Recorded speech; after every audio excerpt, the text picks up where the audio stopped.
The Country Wife by William Wycherley.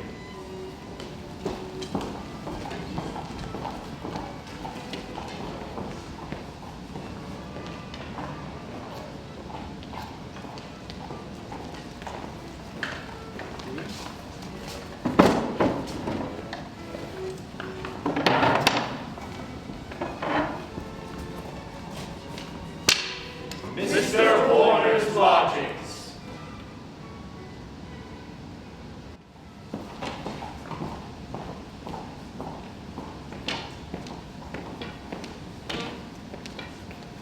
Quack is as fit for a pimp as a midwife for a ball.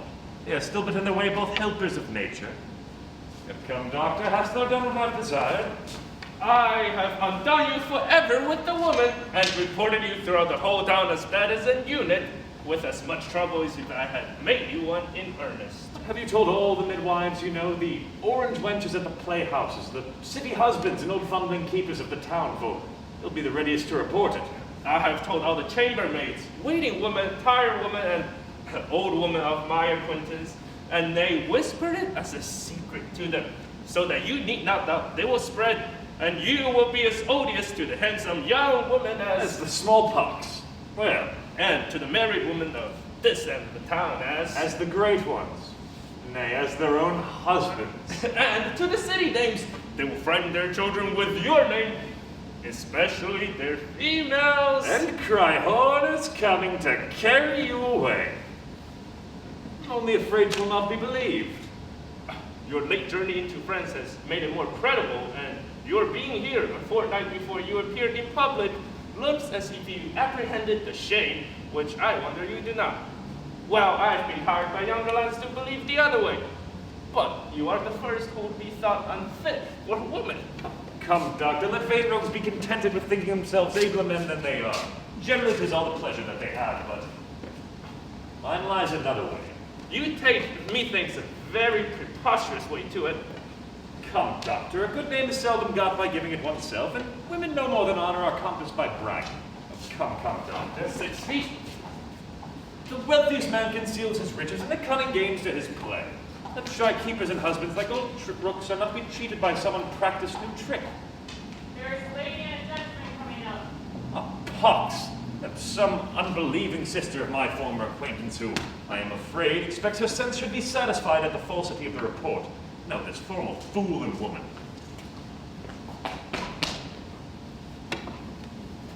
His wife and he.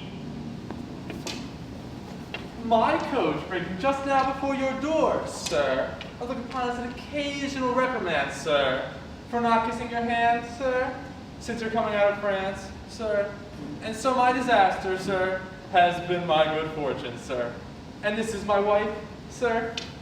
What then, sir? My lady. Wife, this is Master Horner. Master Horner, husband. My lady Fidget, sir. So, sir, Won't you be acquainted with her, sir? So the report is true, I find, by his coldness or aversion to the sex. But I'll play the wag with him.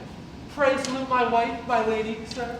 I will kiss no man's wife, sir. For him, sir, I've taken my eternal leave, sir, of the sex already, sir. Ha! I'll plague him yet. Not know my wife, sir. I do know your wife, sir. She's a woman, sir, and consequently a monster, sir. Greater monster than a husband, sir. Pray, Sir Jasper, let us be gone from this rude fellow, who by his breeding would think he'd ever been in France. Pray, let's be gone. Nay, madam, you do well, sir. I have nothing that you came for. I've brought back not so much as a bawdy picture with posture. Oh, for shame, sir. What do you mean you ruin yourself forever with the sex? Ha! He hates women perfectly, I find. Aye, he's a base, rude fellow for it. But affectation makes not a woman more odious to them than virtue. Because your virtue is your greatest affectation, madam. How, you saucy fellow, would you wrong my honor? If I could. How do you mean, sir? Ha! He can't wrong your ladyship's honor upon my honor. He poor man. Hark you in your ear. A mere eunuch. Oh, filthy French beast, Fofo, I can't endure the sight of him. Let's be gone, let's be gone. I must away. Business must be preferred always before love and ceremony with the wise, Mr. Horner. And be impotent, Sir Jasper. Aye, the impotent, Master Horner. What? Leave us with a filthy man alone in his lodgings? He's an innocent man now, you know.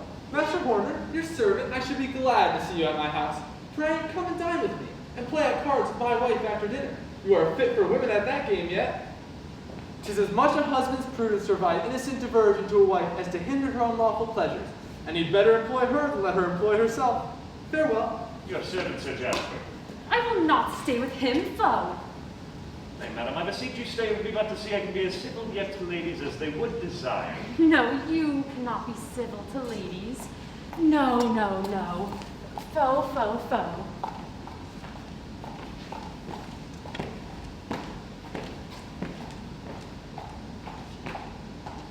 Now I think or you yourself have rather done your business with the woman. Thou art an ass. Don't you see already? This grave man of business leaves his wife in my lodgings. Invite me to his house, and his wife, who before would not be acquainted with me out of jealousy. Nay, by this he means you may be more acquainted with the husbands, but less with the wives. Oh, let me alone. If I can but abuse the husbands, I'll soon disabuse the wives. Oh, stay. I'll reckon you up the advantages I am like to have by my stratagem. First, I shall be rid of all my old acquaintances. Well, you may be so rid of your old acquaintances, but how will you get any new ones? One knows not where to find them, who will not, but now may I have by the reputation of a eunuch the privileges of one. I may be seen in a woman's chamber as early as her husband, and may so it short. Your process is so new that we do not know, but you may succeed. Well, I wish you luck.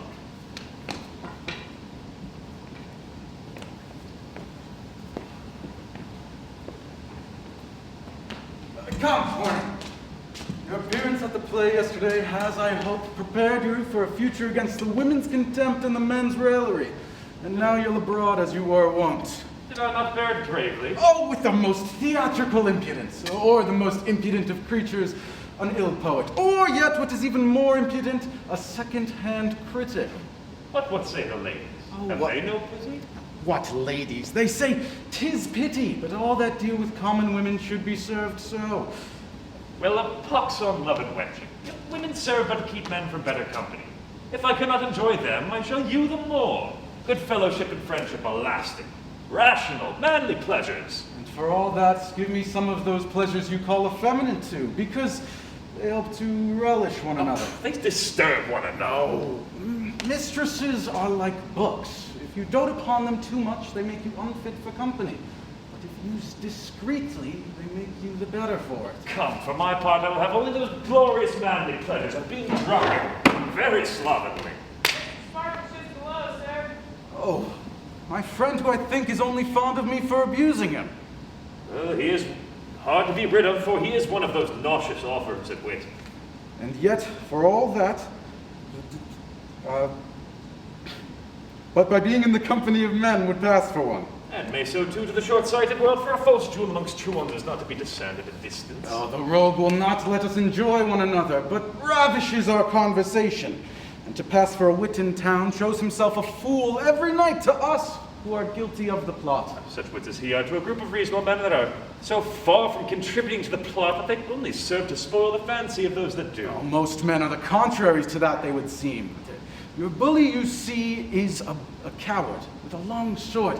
It is the humbly fawning physician with his long ebony cane that destroys men. Your errantist cheat is your executor, your trustee, your churchman the greatest atheist, your jealous husband the greatest cuckold, and your wise, noisy, pert rogue of a wit the greatest fop, dullest ass, worst company, as you shall see for. Here he comes. How is't, Sparks? How is't? Oh, well, faith, I must rally thee a little upon the reports in town of thee. No, I can't hold in faith. Shall I speak? Oh, yes, but you'll be so bitter then. Oh, I shall not be extreme bitter, by the universe. He shall not be bitter at all. Nay, since you are so brisk and provoke me, take what follows. I must have you know that I was discoursing and rallying with some ladies yesterday. Oh, very fine ladies, I believe. Said I, the best of the town came out of France and has been there a fortnight. Pox, I can hear no more, prithee. No, hear him out. The worst music, the greatest preparation. No, mark now. Said I, did you never see Mr. Horner? And he's a sign of a man, you know, since he came out of France. Ho-ho! And with that, they all fell a-laughing, until they'd be pissed themselves. What? But it does not move you, methinks? Well, I see one has as good go to law without a witness as break a jest without a laugher on one side. But come, Sparks, where do we dine? But I thought thou hadst loved a man with a title better than a suit with a French trimming to it. Oh, no, sir. A wit, to me, is the greatest title in the world. Oh, we are your friends, and will not take it ill to be left, I do assure you. Nay, pray, gentlemen. Oh, we'll thrust you out if you won't. Nay, dear gentlemen, hear me. Oh, no, sir, by no means, pray don't, Oh, sir. my dear Rose. No. But, Sparks, pray, hear me. I think wit as necessary at dinner as a glass of good wine. And that's the reason I never have any stomach when I eat alone.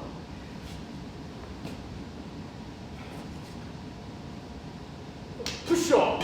With your fooling, we shall lose the new play. I would no more miss seeing a new play the first day than I would miss sitting in the wit's row. Oh, therefore, I'll go fetch my mistress and away.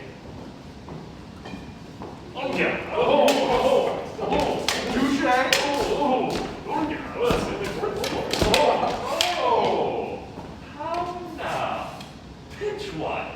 Gentlemen, your humble servant. Well, by thy long absence from the town, the grumness of thy countenance, and the slovenliness of thy habit, I should give the joy of marriage, should I not? Does he know I'm married too? I thought to have concealed it from him at least. My long stay in the country will excuse my dress. I have a suit of law that brings me up to town and puts me out of humor. Besides, I must give Sparkish tomorrow £5,000 to lie with my sister. Nay, rather, you country gentlemen, rather than not purchase or buy anything, but he is a cracked title to make little.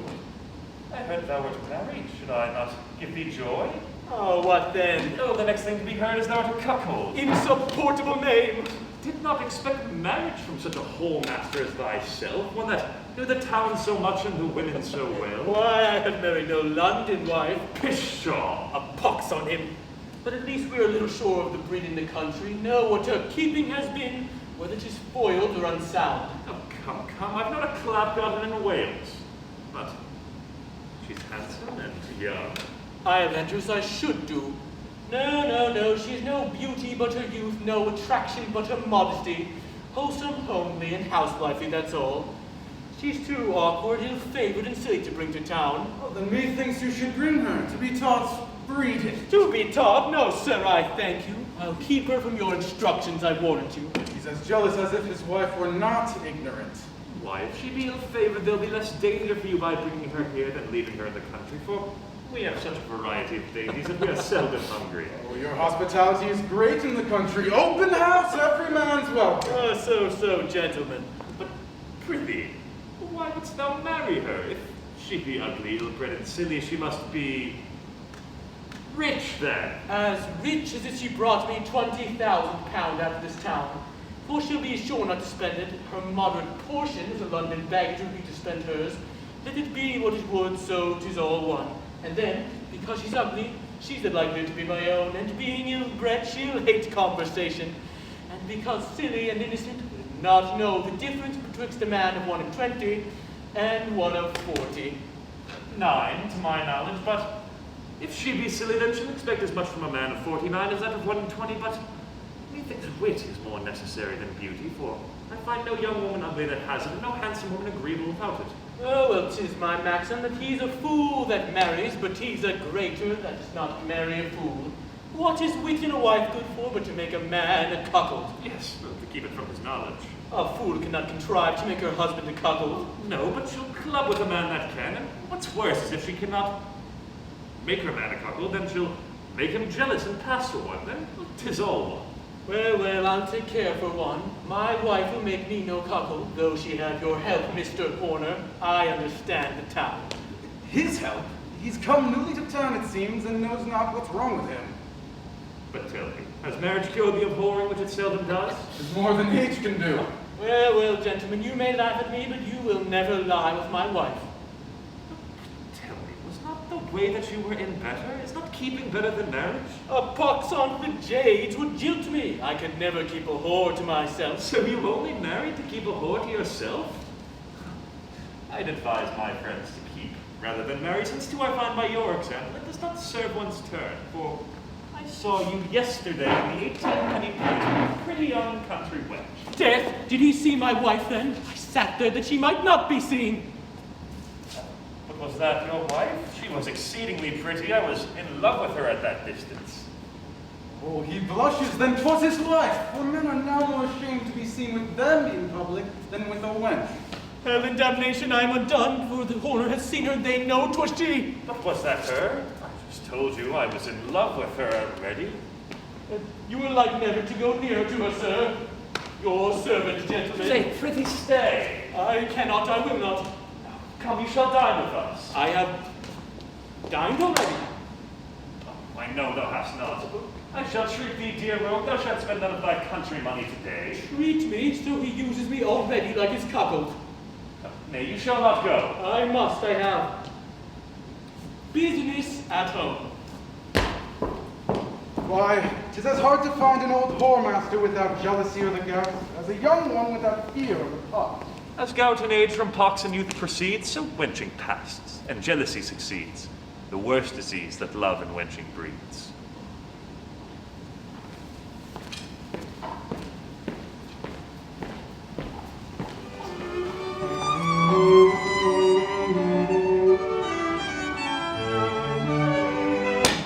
Mr. Pinchwife's house.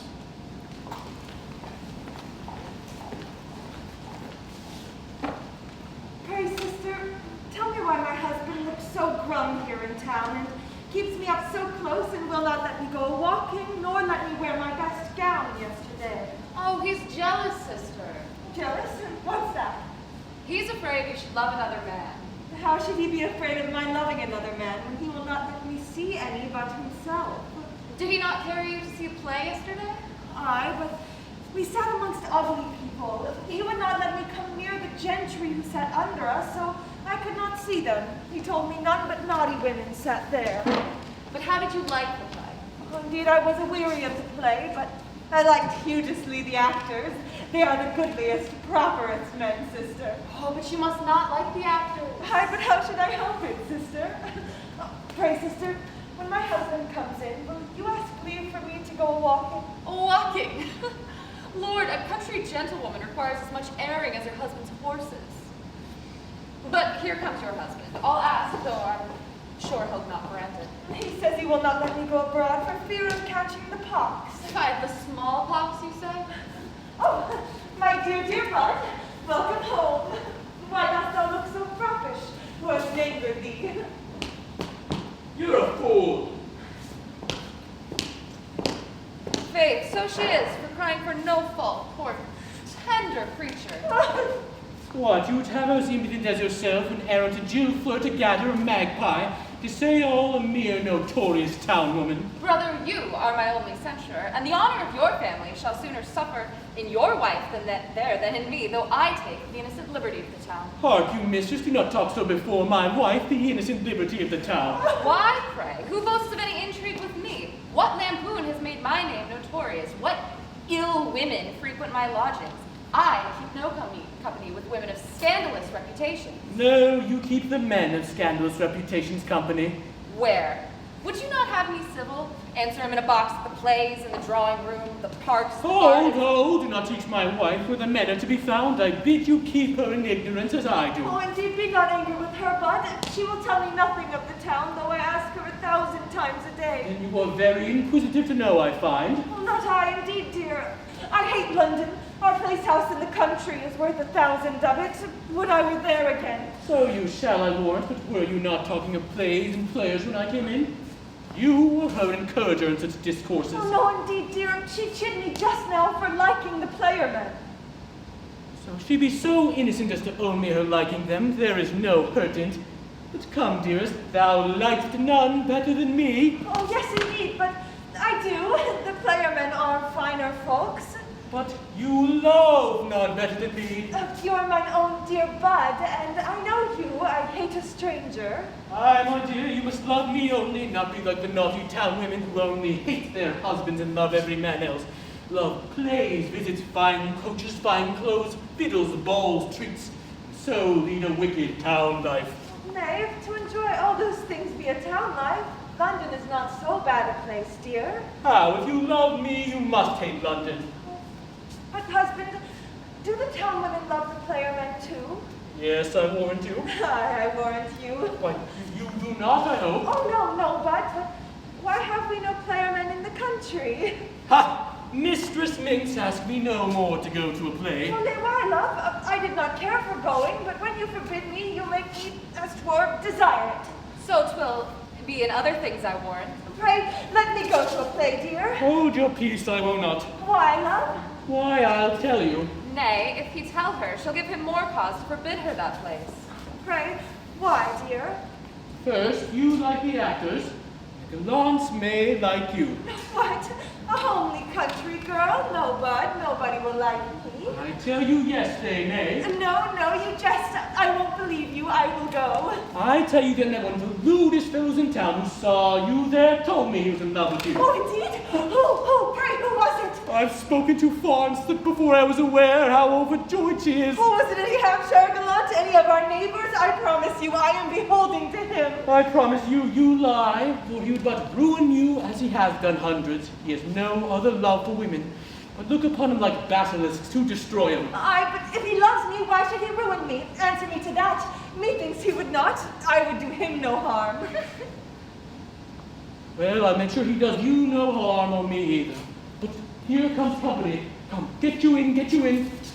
Oh, but pray, husband, is he a pretty gentleman that loves me? In, baggage, in!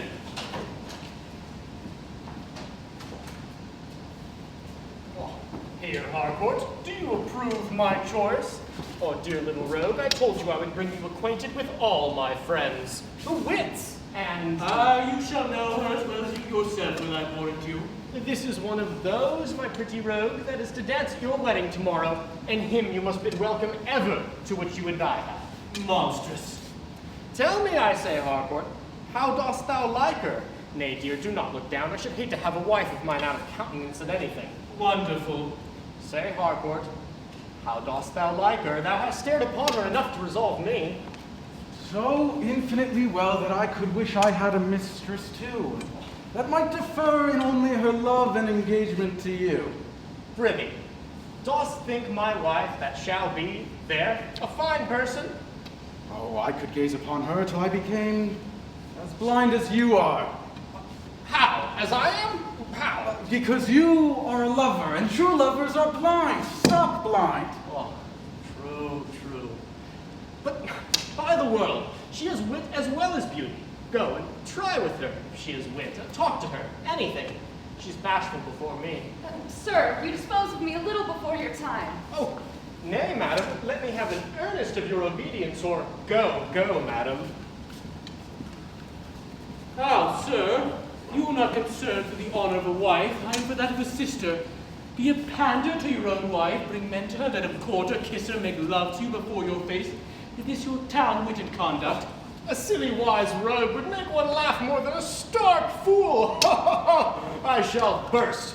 Nay, you shan't come between them. I'll vex thee. The writings are drawn, sir, settlements made. 'Tis too late, sir, and past all revocation. Then so is my death. I would not be unjust to him. Then why to me, sir? I have no obligation to you. My love? I had his before. You never had it. He wants you see jealousy, the only infallible sign of it. Love proceeds from esteem. He cannot distrust my virtue. Besides, he loves me, or he would not marry me. Marrying you is no more sign of his love than bribing your woman. That he may marry you is a sign of his generosity. Marriage is rather a sign of interest than love, and he that marries a fortune covets a mistress, not loves her. If you take marriage for a sign of love, then take it from me immediately. No, now you have put a scruple in my head. But in short, sir, to end our dispute, I must marry him. My reputation would suffer in the world else. No, if you do marry him, with your pardon, good madam, your reputation suffers in the world, and you would be thought in necessity for a cloak. Nay, now you are rude, sir. Mr. Sparkish, pray come hither. Your friend here is very troublesome and very loving. Oh, do you hear that? Why, do you think I'll seem to be jealous? Like a country pumpkin. No, rather like a cuckold, like a credulous cit. Madam, you would not have been so generous as to have told him. Yes, since you could be so little generous as to wrong him. Wrong him! No man can do it. He's beneath an injury, a bubble, a coward, a senseless idiot, a wretch so contemptible to all but you that... But hold! Do not rail at him, for since he is like to be my husband, I am resolved to like him. Nay, I think I'm obliged to tell him you are not his friend. Master Sparkish? Master Sparkish! What? Dear Rogue, has not she wit? Not as much as I had thought or had hoped she had. Mr. Sparkish, do you bring people to rail at you? Madam. What? No, but if he does rail at me, 'tis but in jest, I warrant, what we wits do for one another, and never take any notice of it. He spoke so scurrilously of you, I had no patience to hear him. Besides, he's been making love to me. You damned telltale woman! Pshaw, we wits rail and make love often to show our parts. We have no affection, so we have no malice. So He said you were a wretch, below an injury. A damned senseless, impudent, virtuous jade! A common bubble. Pshaw! A coward. Pshaw! A senseless, driveling idiot. How? Did he disparage my parts? Well, nay, then my honor's concerned. I can't put up that, sir, by the world. Brother, help me to kill him. Hold. What? I'll be thy death.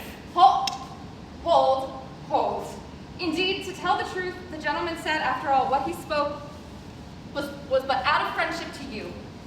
But I... Kind, however. Fool. Yes, to try whether I was concerned enough for you and made love to me only to be satisfied of my virtue for your sake. Indeed, more kindness. But... No, but if that is the case, I beg your pardon, but...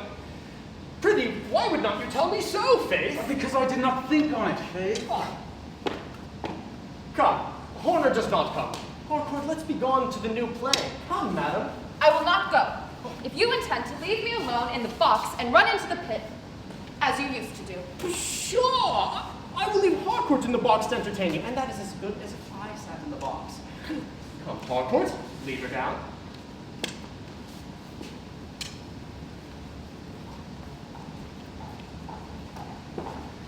Such is the flower of the true town fops, spend their estates before they come to him, and are cuckold before they're married. But I must look now to my own freehold. How? Your servant, sir. Where's your lady? We are come to wait upon her to the new play. New play? And my husband will wait upon you presently. Damn your civility. No, madam, I will not see Sir Jasper till I wait upon him at home, nor shall my wife see you till she's waited upon you at your lodgings. Now we are here, sir. No, madam. Pray let us see her. We will not stir till we see her. We'll nothing do. She's locked the door and gone abroad. No, you have locked the door and she's within. They told us below she was here. Well, to tell you the truth, which I was afraid to tell you before, lest it might endanger your lives. My wife is just now the smallpox come upon her. Pray, do not be frightened, but get you gone, ladies. You shall not stay here at the danger of your own lives. Come, get you gone, ladies, get you gone. No, we have all had him. Alack! Alack! Come, we must see how it goes with her. I understand the disease, come. Well, there is no being too hard for women at their own weapon, lying. Therefore, I'll quit the field. Here's an example of jealousy. Indeed, as the world goes, I wonder there are no more jealous since wives are so neglected. Foe, 'tis a nasty world. That men of parts, great acquaintance and quality should take up with and spend themselves in fortunes in keeping little playhouse creatures fat. Nay, that women of understanding, great acquaintance, and good quality should fall a keeping to of little creatures foe. Why? 'Tis men of quality's fault. They never visit women of honor and reputation as they used to do. and have not so much as common civility for ladies of our rank, but use us with the same indifference and ill-breeding as if we were married to them. She says true. 'Tis an errant shame women of quality should be so slighted. Methinks birth should count for something. I have known men admired, courted, and followed for their titles only. Aye, one would think men of honor should not love no more than marry out of their own rank. They are dogs and horses for it. One would think, if not for love, for vanity a little. Damned rascals, that we should be only wronged by them. To report a man has had a person when he has not had a person is the greatest wrong in the whole world that can be done to a person. I suppose the crime against our honor is the same with a man of quality as with another. How? No, sure.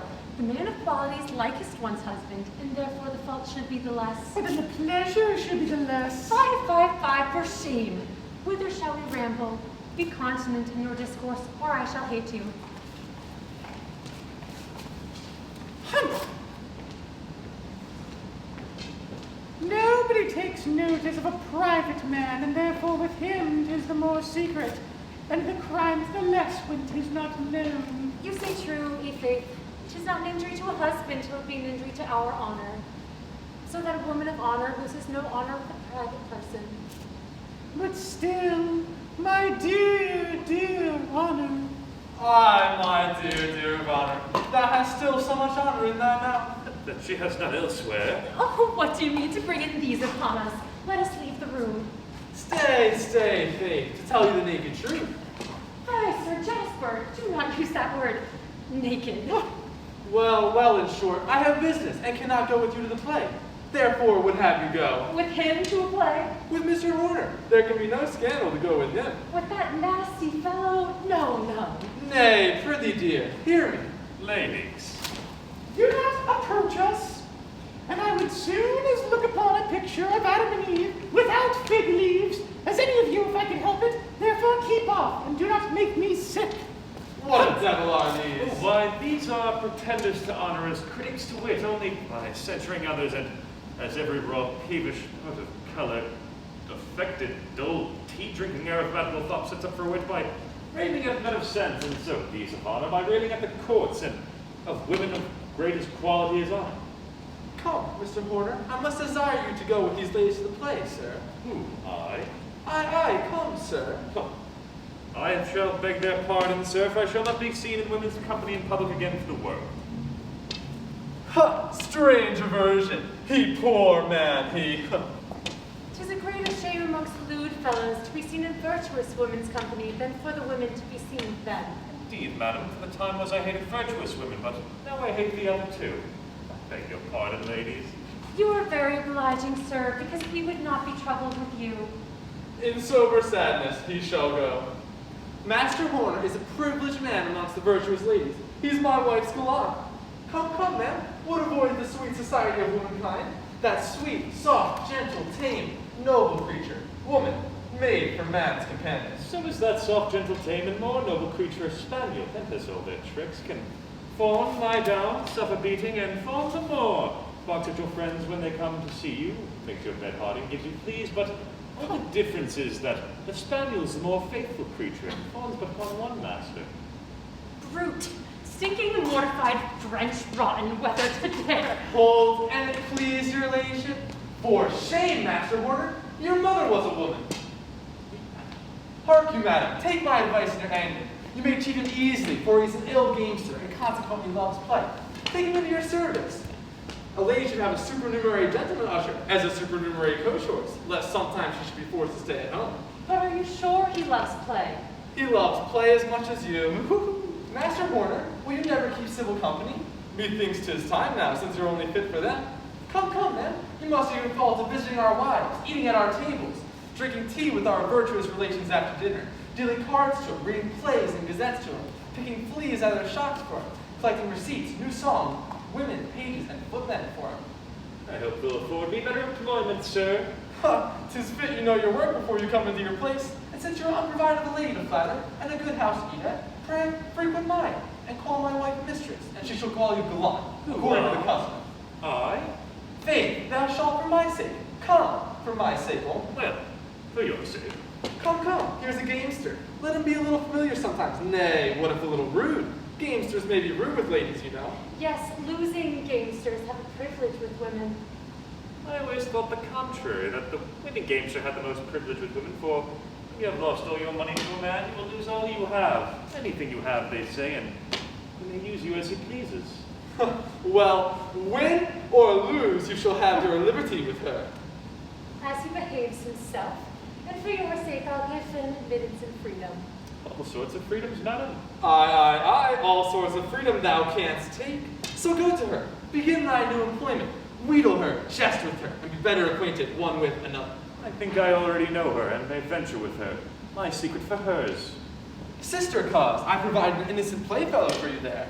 Who, he? Yes, sure, what? He is good enough to play at cards, blind man's buff, or the fool with sometimes. No, sir, you shan't choose playfellows for us. We thank you.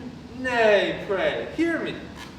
But, poor gentleman, could you be so generous, so truly a man of honor, as for the sake of us women of honor, to cause yourself to be reported no man, and to suffer yourself the greatest shame that could fall upon a man, so that none may fall upon us women by your conversation?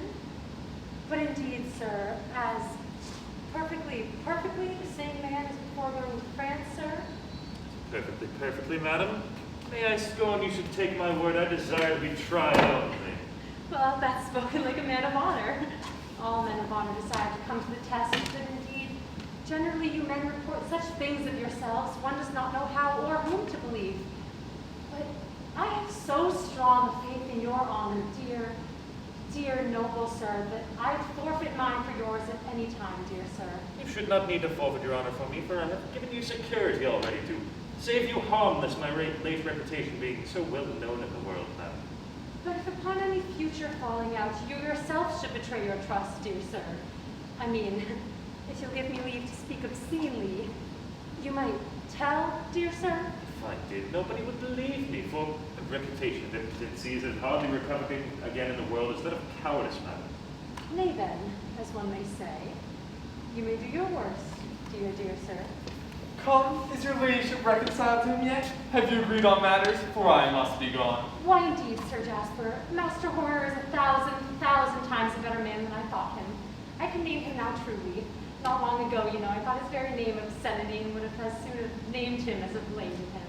Very likely, poor madam. No doubt on it. Well, that your ladyship is as virtuous as any she I know, and him all the town knows. So get you gone to your business together. Go, to your business, I say. Pleasure, whilst I go to my pleasure. Business. Come then, dear Gallant. Come away, my dearest mistress. So, why, 'tis as I have it. And as I have it. Who for his business his wife will run, takes the best care to have her business done.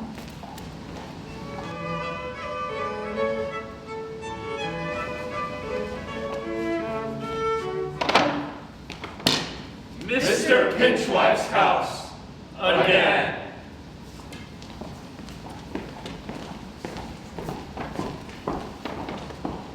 Sister, what ails you? You are grown melancholy.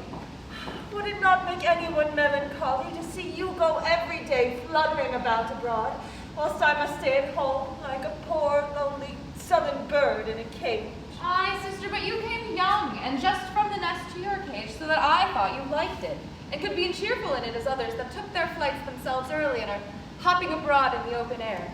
Nay, I confess, I was quiet enough until my husband told me what pure lives the London ladies live abroad, with their dancing, meetings, and junketings, and dressed every day in their best gowns, and I warrant you play at ninepins every day of the week, so they do. Come, what's here to do? You are putting the town pleasures in her head and setting her a longing. Yes, after 9 pins. You suffer none to give her those longings, you mean but yourself. I tell her of the vanities of the town like a confessor. A confessor, just such a confessor as he that by forbidding a silly ostler to grease the horse's teeth, taught him to do it. Come, Mistress Flippins, good precepts are lost when bad examples are still before us. The liberties you take abroad make her hanker after it, out of humor tone. Poor wretch, she desired not to come to London, I would bring her. Very well. She's been this week in town and never desired before this afternoon to go abroad. Was she not at a play yesterday? Yes, but she ne'er asked me. I myself was the cause of her going. Then if she asked you, again, you are the cause of her asking, and not my example. Well, tomorrow I shall be rid of you, and the next day before 'tis light, she and I'll be rid of the town and our dreadful apprehensions. Come, dearest, be not melancholy, for thou shalt go into the country on Friday. Pish! What do you tell me of the country for? How's this? What, pish at the country? Oh, let me alone. I am not well. Oh, if that be all, what ails my dearest? Oh, truly, I don't know, but I have not been well since you told me there was a gallant at the play in love with me. Ha! That's by my example too? Nay, if you're not well, but are so concerned because the lewd fellow chanced to lie and say he liked you, why, you'll make me sick too. Of what sickness? Oh, of that which is worse than the plague. Jealousy. Oh, pish! You jeer! I'm sure there's no such disease in our receipt book at home. No, no, thou never medst with the poor innocent. Well, if she cuckolded me, 'twill be my own fault, because cuckolds and bastards are generally makers of their own fortunes. Well, pray, bud, let's go to a play tonight. 'Tis just done. She comes from it, but why are you so eager to see a play? Faith, dear, not that I care one pin for their talk there, but I like to look upon the playermen and see if I could the gallant you say that loves me. That's all, dear bud. Is that all, dear bud? This proceeds from my example too? Well, but if the play be done, let's go abroad, however, dear bud. Come, come, have a little patience, and thou shalt go into the country on Friday. Oh, therefore I would first see some sights to tell my neighbors of. Nay, I will go abroad, that's once. I'm the cause of this desire too. No, now I think on't. Are you not the cause of Horner's coming to my lodging yesterday? Was it not you? No, you. Because you would not let him see your handsome wife out of your lodging. Why, oh Lord, did the gentleman come hither to see me, indeed? No. Are you not the cause of that damned question to Mistress Alethea? Well, she's in the right of it. He comes after her, 'tis so. But I'll nip his love in the bud. Oh, come, pray, bud, let's go abroad before 'tis late, for I will go, that's flat and plain. So, the obstinacy already of a town woman. And whilst she's here, I must humor her like one. Come, sister, how may we see that she may not be seen or known? Let her put on her mask. Pshaw, a mask. A mask is dangerous. It is as ridiculous a disguise as a stage beard. Her shape, stature, and habit will be known. How will you do that? Nay, shall we go? The exchange will be shut, and I have a mind to see that. So, I have it. We'll dress her up in the suit we are to bring down to her brother, little Sir James. Nay, I understand the town tricks. Come, let's dress her. A mask. No, I'll not use it to a mask. Because a mask, a woman masked like a covered dish, gives a man curiosity and appetite when it may be uncovered. 'Twould turn his stomach, no. But I had a gentle gallant used to say, a beauty masked like the sun in eclipse gathers together more gazers than if it shined out.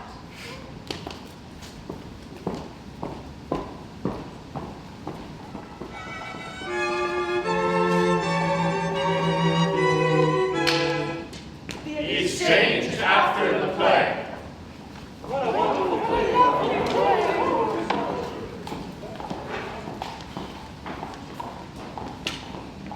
Do I ever think to see you keep company with women in vain? In vain? No.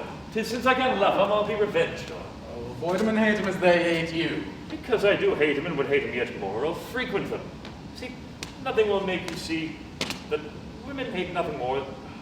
You'll have seen by marriage that nothing makes a man hate a woman more than her constant conversation. In short, I laugh at them as you do with rituals, to use them and use them ill. But I would no more sup with a woman unless I could lie with them than I would sup with a rich coxcomb unless I could cheat him. But do the ladies drink? Yes, sir, and I shall have the pleasure of laying them flat with the bottle and bring as much scandal upon them that way as formerly the other. I have other intentions upon women than dining and drinking with them. Come. I am in love with Sparkish's mistress, and he is to marry tomorrow. How will I get her? Why, here comes one will help you to her. He, I tell you, is my rival and will hinder my love. No, a foolish rival and a jealous husband assist their rival's designs, for they are sure to make their women hate them, which is the first step to another man. But I can only come to his mistress in his company. still the better for you, for a fool is most easily cheated when he himself is the accessory. Oh, who is that? That is to be bubbled.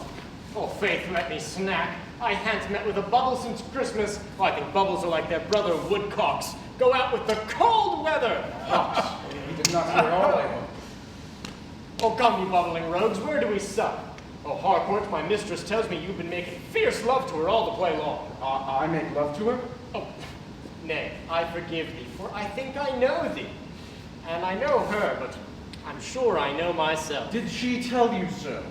Women are as apt to tell before the intrigue, men after it, and so show themselves the famous sex, but come, Sparkish, hast thou a mistress? Oh, your servant, sir. Are you actual raillery, sir? But some of us were with you today at the play. The wits were something bold with you, sir. Did you not hear us laugh? Yes, but I thought thou hadst gone to a play to laugh at the poet's wit, Oh, not no. your own. I thank you, sir. I go to a play as to a country treat. I carry my wine to one and my wit to the other, or else I would not be merry at either. And the reason why we are so often louder than the players is because we think we speak more wit, and therefore become the poet's rivals in his audience. Why should thou hate the silly poets? Thou hast too much wit to be one, and they, like whores, are only hated by each other, and thou dost scorn writing, I'm sure. I'll have you to know, I scorn writing, but women, women that make men do all foolish things, make them write songs too. 'Tis even with common with lovers as playing with fans. But the poets damned your songs, did they? Damn the poets! Oh, they make a wise and witty man in the world a fool upon the stage, and you know not how. And I hate him too, for it may be, I know not, but it may be my own case. For they'll put a man into a play for looking asquint. But why shouldst thou be afraid of being in a play who expose yourself every day in the playhouses and at public places? 'Tis but being on a stage instead of standing on a bench in the pit. Don't you give money to painters to draw you in the like? And are you so afraid of your pictures at length in a playhouse, where all your mistresses may see? A pox. Painters don't draw the smallpox or pimples in one's face. Come, damn all your silly authors, whatever. All books and booksellers by the world, and all readers, courteous or uncourteous. But who comes here, Sparkish? Oh, and there's my mistress too. Hide me. Thy servant, Pitchwife. What? He knows us not. Come along. Come along, will you discover yourself?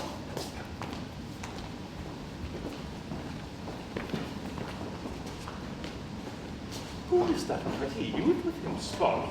I believe it is his wife's brother, for he's something like her, though I never saw him but once. I've seen a face like it before. Come, let me follow them. Oh, come, Sparkish. Your mistress saw you and will be angry you go not to her. Besides, I could fain be reconciled to her, which none but you can do, dear friend. That's a better reason, dear friend. Oh, No, I am obliged to you indeed, dear friend. For I would be well with her, only to be well with you still. For these ties to wives usually dissolve all ties to friends. I would be contented she should enjoy you a nights, and I would have you to myself a days, as I've had, dear friend. and you shalt enjoy me a days, dear friend. I'll never stir, and I'll be divorced from her sooner than from thee. Oh, come along. So we are hard put to it when we make our rival our procurer. But neither she nor her brother would let me come near her now. When all's done, a rival is the best cloak to steal to a mistress under, without suspicion. And when we have got to her as we desire, we throw him off, like all other cloaks.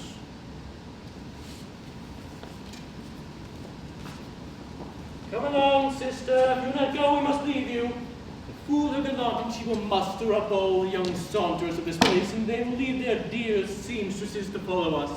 What a swarm of cuckolds and cuckold makers they are. Come along, Mr. Marjorie.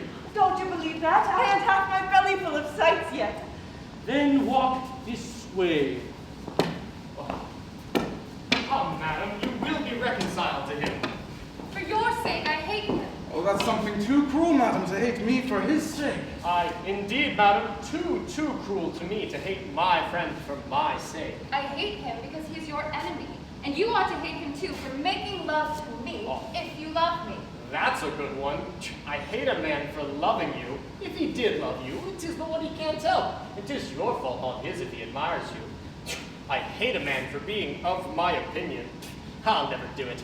By the world! Is it for your honor or mine to suffer a man to make love to me who am to marry you tomorrow? Is it for your honor or mine to have me jealous? That he makes love to you is a sign you are handsome, and I am not jealous is a sign you are virtuous. Well, that, I think, is for your honor. But 'tis your honor I am concerned for. But why, dearest madam, should you be more concerned for his honor than he is? Let his honor alone, for my sake and his. You see, he has no honor. How's that? But what he can guard himself. Oh, that's right again. Your care for his honor argues his neglect of it, which is no honor at all for my dear friend here. Let his honor go which way it will, dear madam. Were it for my honor to marry a woman whose virtue I suspected and could not trust her in a friend's hands. Are you not afraid to lose me? He afraid to lose you? No, madam, no. You may see how the most estimable and most glorious creatures in the world are valued by him. Will you not see it? I have that noble value for her that I cannot be jealous of her. You mistake him. He means you care not for me, nor who has me. Oh, will you wrest a poor man's meaning from his words? You astonish me, sir, with your want of jealousy. And you make me giddy, madam, with your fears and jealousy and virtue and honor. Oh, gad, I think virtue makes a woman as troublesome as a little reading or learning. Monstrous! Well, to see what easy husbands these women of quality can meet with. A poor manservant can never have such gentlemanlike luck. I tell you then plainly, he pursues to marry me. Pshaw. Oh, come, madam. You see, you strive in vain to make my dear friend here jealous of me. For my dear friend is the kindest creature in the world to me. Oh, poor fellow. But, you see, his kindness alone is not enough for me. Without your favor, your good opinion, dear madam, that must perfect my happiness. My good gentleman, he believes all I would say. Would you do so? Jealous of me? I would not wrong him nor you for the world. Look you there. Hear him, and do not walk away, sir. I love you, madam, so... Well, nay, now you begin to go too far indeed. So much! I confess, I love you, that I would not have you miserable, and cast yourself away upon so unworthy and inconsiderable thing as what you see here. Well, now his meaning is plain. You said you would not wrong me nor her. Oh, no. Heavens forbid the glories of her sex should fall so low as into the hands of a contemptible wretch. You see, the last of mankind, my dear friend here, I injure him. Very well.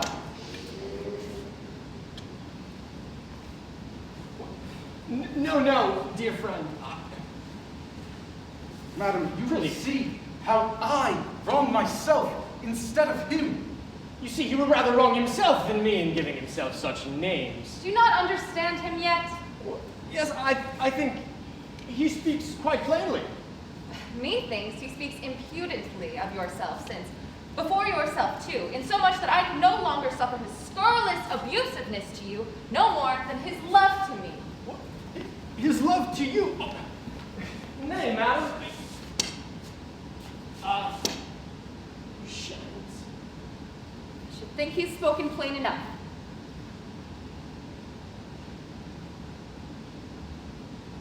I do love her so.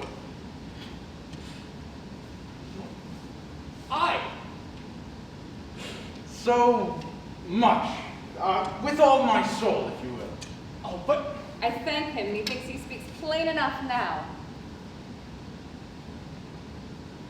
But with what kind of love, Harbor? With the best and truest, kindest love in the world. But that's with no matrimonial love, I'm sure. How's that? Did you say matrimonial love is not best? Oh, gad, I went too far ere I was aware. But speak for thyself, Harcourt. You said you would not wrong me nor her. Oh, no, madam. Even take him for heaven's sake. Oh, look you there, madam. Well, who should in all justice be yours? He that loves you most. Ridiculous. Who can only match your faith and constancy in love? I. Who knows if it be possible how to value so much beauty and virtue? I. Whose love can no more be equaled in the world than that heavenly form of yours? No. whose love can no more be equaled than that suffering of a rival in your absence, and yet could no more suspect your virtue than his own constancy in his love to you.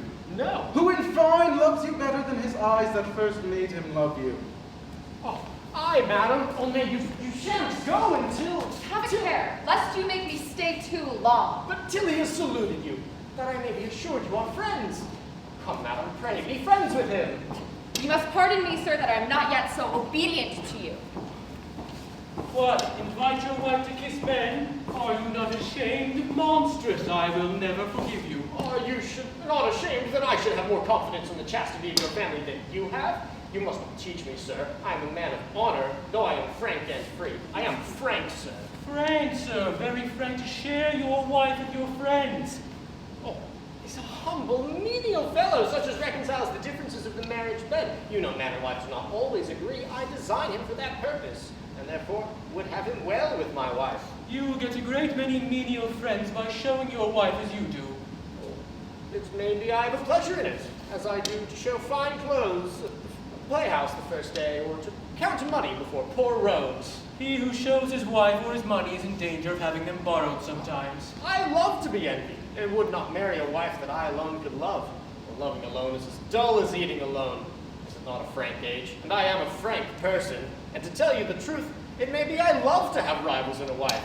They make her seem to a man still, but as a kept mistress. Oh. Madam, I hope you are reconciled to my friend, and so I wish you a good night. Sleep if you can, for tomorrow I must visit you very early with a canonical gentleman. Good night, your Harcourt. Madam, I hope you will not refuse my visit tomorrow, as it should be earlier with a canonical gentleman than Mr. Smartish. Nay, nay, sir, this gentlewoman is yet under my care, therefore you must forbear your freedom with her. I must, sir. Yes, sir, she is my sister. 'Tis well she is, sir, for I must be her servant, sir. Madam, Come away, sister, we had been gone if it had not been for you, and so avoided these lewd break-hills which seem to haunt us. How now, Pinchwife? Your servant? What? I see a little time in the country makes a man turn wild and unsociable, and only fit to converse with his hosts, his dogs, and his herds. Sir, I have business and I must mind it. Your only business is pleasure, therefore you and I must go different ways. Well, you may go on, but this pretty young gentleman the lady. shall stay with us, for I assume his business is the same as ours. Pleasure. Instead, she will discover herself, she carries it so civilly. But pretty, Pinchwife, who is this pretty young gentleman? One to whom I'm the guardian. Who is he? I've never seen anything so pretty in all my life. Pshaw, do not look upon him so much, he's but a poor bashful youth. You put him out of countenance. Come away, brother. Oh, your brother! Yes, it's my wife's brother. Come, your sister will stay supper for us. I thought so, for she is very like her I saw you at the play with last night when I told you I was in love with. Oh, Jiminy, is this he that was in love with me? I'm glad on it, I vow, for he's a curious, fine gentleman, and I love him already, too. Is this he, God? Come away. Oh, why? What piece are you in? Why won't you let me talk with him? Because you'll debauch him. He's yet young and innocent, and I will not have him debauched for anything in the world. Harcourt, look you here. This is that likeness of that dowdy he told us of his wife. Never seen a lovelier creature? And as I remember now, she's as like him here as can be. She's indeed very pretty. Very to be like him. Very pretty. A very pretty commendation. She is a glorious creature, beautiful beyond all things ever beheld. So? More beautiful than a poet's first mistress of imagination. And another man's last mistress of flesh and blood. Oh, nay, now you jeer, sir. Pray don't jeer me. Come away. Speak of your sister, sir. I but it, saying he was like her and handsome, made him blush, sir. Methinks he is so handsome he should not be a man. That is how you discovered. Come away.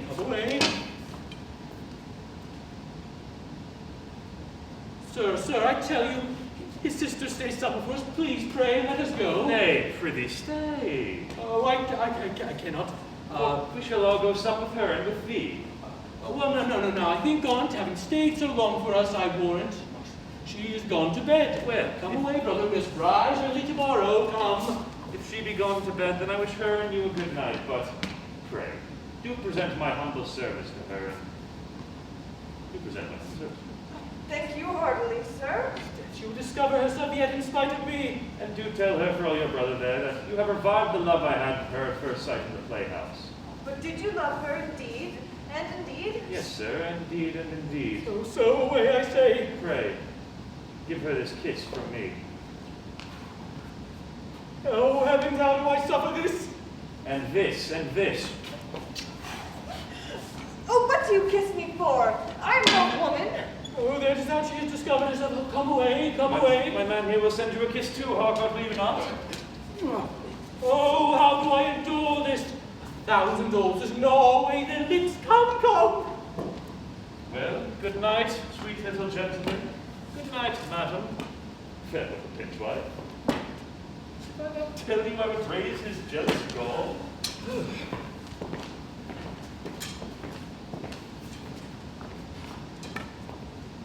So, they are gone at last.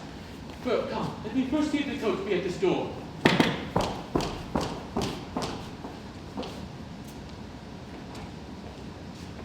What, not gone yet? You be sure to do as I told you, sweet sir? Sweet sir, but what will you give me then? Anything. Away into the next walk. Hold, what do you do? Hold, madam, hold it. Let him present him. He'll come presently. Nay, I will never let you go till you answer my question. For God's sake, sir, I must follow.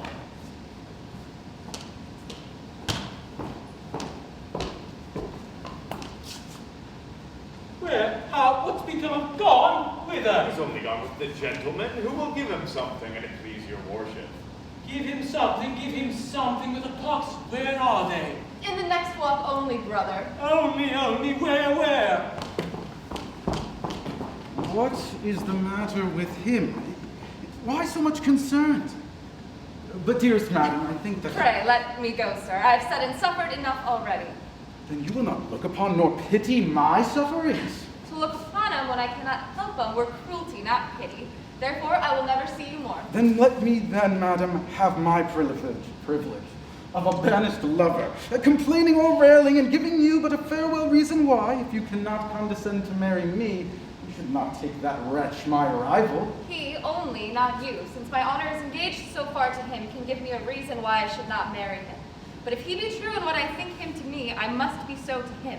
Your servant, sir. Have women only constancy when 'tis a vice, and like fortune only true to fools?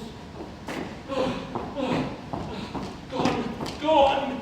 Not to be found, quite gone. 1,000 plays go with him. Which way went they? But into the other walk, brother. Their business will be done presently, sure, and it please your worship. It can't be long in doing, I'm sure on it. Are they not there? Oh, you know where they are, you infamous wretch. Eternal shame of your family, who do not dishonor it enough yourself. You think you must help her to do it too, thou legion of bawds. Good brother. Damned sister. Look you here, she's coming. Oh, dear God, look you hear what I've got, see? What I've got here too that you can't see. The fine gentleman has given me better things yet. Has he so? Out of breath and colored, but I must hold yet. I have only given your brother an orange, sir. Thank you, sir. I suppose he's only squeezed my orange and given it to me again. But I must have a city of patience. Come. Oh, stay till I put up my fine things, bud. Come, Mr. Horner. Nay, let's go back to your house and we'll discuss it there. No need to discover it here. Alas, gentlemen, my house is not fit for you. There are none but civil women there, which are not for your return. He, you know, can bear with the society of civil women now. Besides, he's one of my family. He's... What is he? Faith, my eunuch, since you'll have it. Aye, to poor Horner, 'tis like coming to an estate at 80, when a man can't be the better for it. Come. Oh, presently, bud. Madam, though you will not let me have a pleasant evening, I wish you one. But dare not say the other part of my wish. Good night, sir. Forever. I don't know where to put this. Here, dear bud, you shall eat it. Oh, nay, you shall have part of the gentleman's good things, or treat, as you call it, when we come home. Indeed, I deserve it, since I furnished the best part of it. Gallant treats present and gives the ball, but 'tis the absent cuckold pays for all.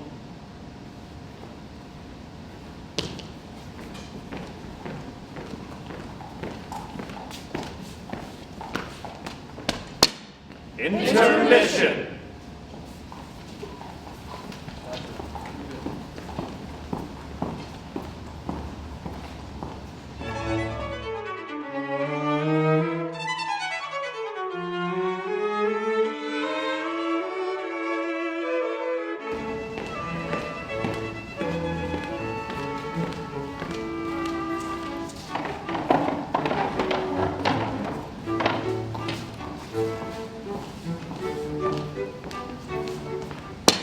Mr. Pinchwife's house.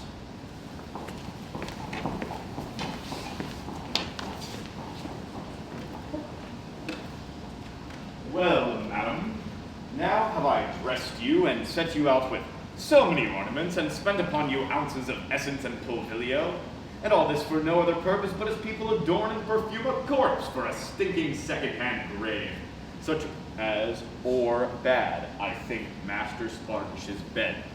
Hold your peace. Nay, madam, I will ask you the reason why you would banish poor Mr. Harcourt forever from your sight. How could you be so cold-hearted? 'Twas because I was not hard-hearted. No, 'twas stark love and kindness, I warrant. It was so. I would see him no more because I love him. Oh, heyday, a very pretty reason. You do not understand me. I wish you may yourself. I was engaged to marry, you see, another man, whom my justice will not suffer me to deceive or injure. Can there be a greater cheat or wrong done to a man than to give him your person without your heart? I should make a conscience of it. I'll retrieve it for him after I am married a while. I wish the other would come to secure my fidelity to him and his right in me. You will marry him then? Certainly. I have given him already my word, and will my hand too, to make it good when he comes. Well, I wish I may never stick pin more if he be not an errant natural to other fine gentlemen. I own he wants the wit of Harcourt, which I will dispense withal for another want he has, which is want of jealousy, which men of wit seldom want. Lord, madam, what should you do with a fool to your husband? You intend to be honest, don't you? Then that husbandly virtue, credulity, is thrown away upon you. He only that could suspect my virtue should have cause to do it. 'Tis Spartacus' confidence in my truth that obliges me to be so faithful to him. You are not sure his opinion may last. I am satisfied 'tis impossible for him to be jealous after the proofs I have had of him. Jealousy in a husband, heaven defend me from it. It begets 1,000 plagues to a poor woman, the loss of her honor, her quiet, And her pleasure. What do you mean, impertinent? Liberty is a great pleasure, madam. Oh, madam! A happy day to you and to us all. Amen. Who have we here? My chaplain, Faith. Poor Harcourt remembers his humble service to you, and in obedience to your last commands refrains coming into your sight. Is not that he? Oh, no, fine, no. This is his brother. His brother. And your chaplain to preach in your pulpit, then. His brother. Oh, nay, madam, I knew you would not believe it. I told you, sir, she would take you for your brother. Believe it. His brother! Ha! He has a trick left still, it seems. Come, madam, let's to church before the canonical hour is past. For shame, you are abused still. Oh, but, madam, come. How do you not see this is not Harcourt of Cambridge? Oh, this is, I tell you, Harcourt of Cambridge. You see, he has a sneaking college look. And he is something like his brother, and they differ from each other no more than in their age, for they were twins.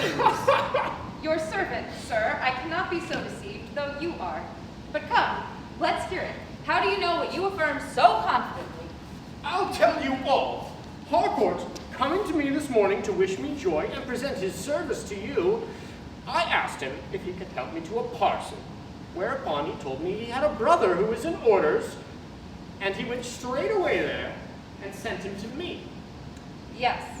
He goes and puts on a white coat that tells you he is his brother. That's all you have for it. Pshaw, pshaw! By the same token, the midwife put her garter about their neck to show them asunder. But they were so like. He tells you this too? Oh, I, his brother too. Oh, nay, they are both in a story. Let me tell you, sir, this dull trick will not serve your turn. Though you delay our marriage, you shall not hinder it. Come, madam. Look you there. With all my soul, divine heavenly creature. Was there not? Soul divine heavenly, and what he said. Once more, impertinent white coat, cease your persecution and let us have a conclusion of this ridiculous love. I had forgot. I must suit my style to my coat, or I wear it in vain. I have no more patience left. Let us make once an end of this troublesome love, I say. So be it, seraphic lady, when your honor shall think it meet and convenient to do so. Only a chaplain could speak so, I think. And let me tell you, sir, this dull trick will not serve your turn. Though you delay our marriage, you shall not hinder it. Oh, far be it from me, you munificent patroness, to delay your marriage. I desire nothing more than to marry you presently, which I might do if you yourself would. For my noble, good-natured, and thrice generous patron here will not hinder it. Oh, no, not I, Faith. And now, madam, let me tell you plainly, nobody else shall marry you. By heavens, I'll die first, for I'm sure I should die after it. How his love has made him forget his functions, as I have seen it in real parsons. That was spoken like a chaplain, too. Now you understand, Michael. Oh, he takes it heinously to be refused. But it shan't be. He shall marry us. Come away. Pray, madam. Invincible stupidity. I tell you, he would marry me as your rival, not as your chaplain. Oh, come, madam. I pray, madam, do not refuse this reverend divine the honor and satisfaction of marrying you, for I dare say he has his heart set upon it, good doctor.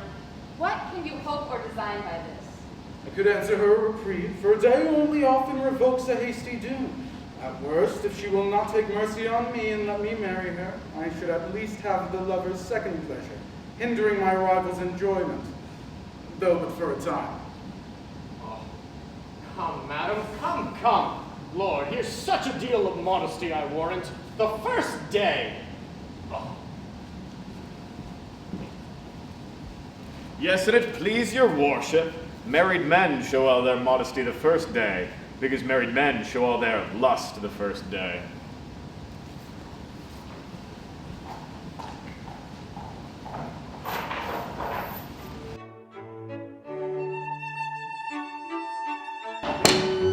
Mr. Pinchwife's house.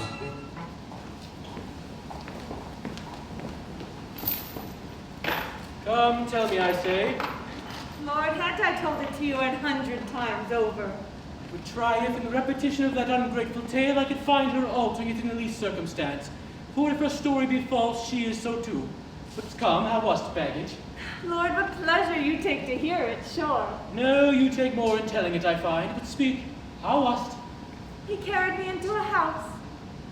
Did he so? And you two were only in the room? Yes, for he sent away a youth that was there for some dried fruit and china oranges. Did he so? Damn him for it and for... Oh, but presently came up the gentlewoman of the house. Oh, 'twas well she did, but what did he do whilst the fruit came? He kissed me 100 times and told me he fancied he kissed my fine sister, meaning me, you know, Bud, whom he loved with all his soul and bid me be sure to tell her so, and desire her to be at her window by 11 of the clock this morning, if he would walk under it at that time.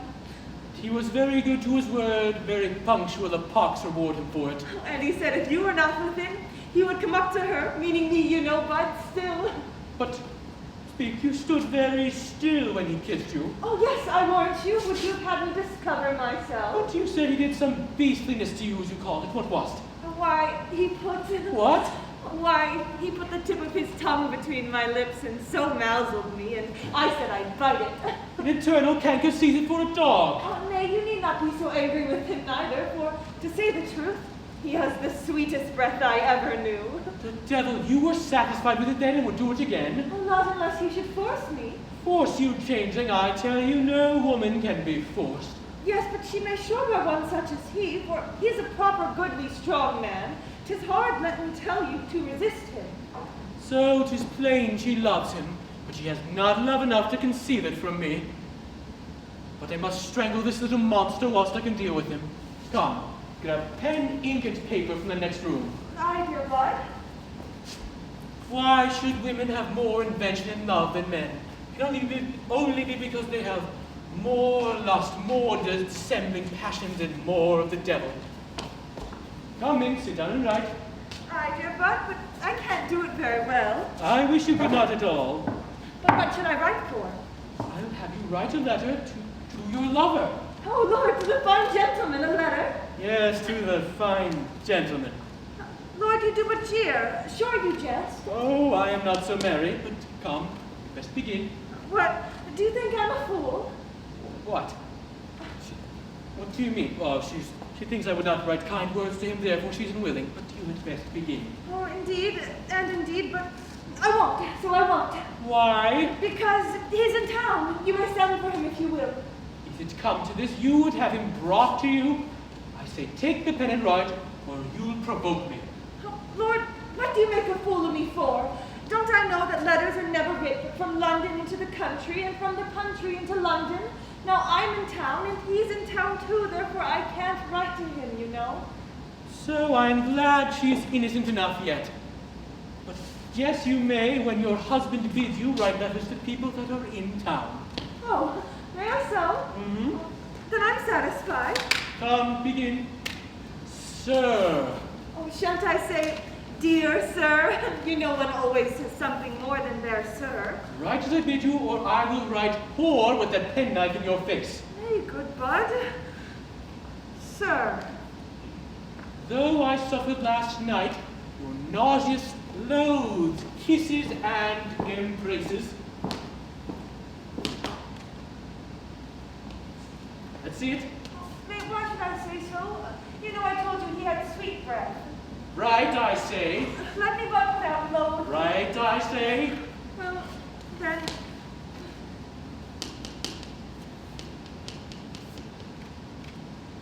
Let me see what you have written.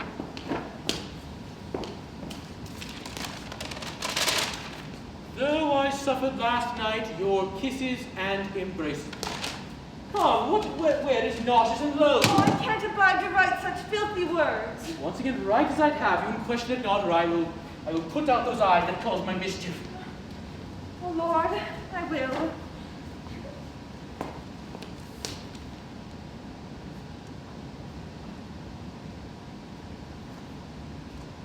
Come, let's see it.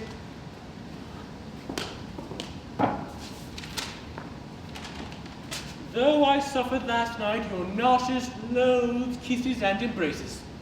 Good, on then. Yet, I would not have you presume that you shall ever repeat them. So? I have written. On then. I then concealed myself from your knowledge to avoid your incidences.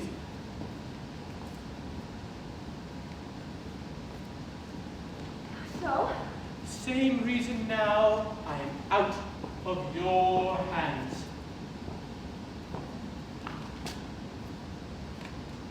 So? Makes me own to you my unfortunate, though innocent frolic of being in man's clothes.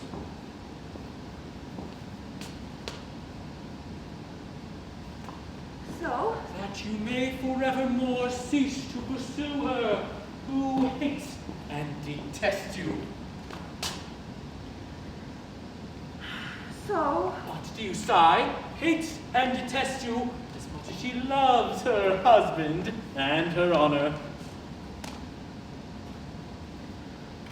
I vow, husband, he'll ne'er believe I should write such a letter. What, did expect a kinder from you? Come now, wrap it up, your name only. Or, shan't I say, your most faithful, humble friend till death? No, tormenting fiend. Her style, I find, would be very soft. But come, wrap it up now, whilst I go fetch wax and a candle and write on the backside for Mr. Horner.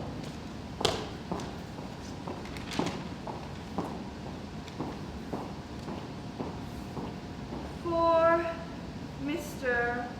Horner. So I'm glad he has told me his name. Oh, dear Mr. Horner.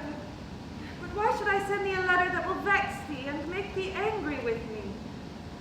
Well, I will not send it. Aye, but then my husband will kill me, for I see plainly he won't let me love Mr. Horner. Oh, but what care I for my husband? I won't. So I won't send such a letter to poor Mr. Horner. No, but then my husband.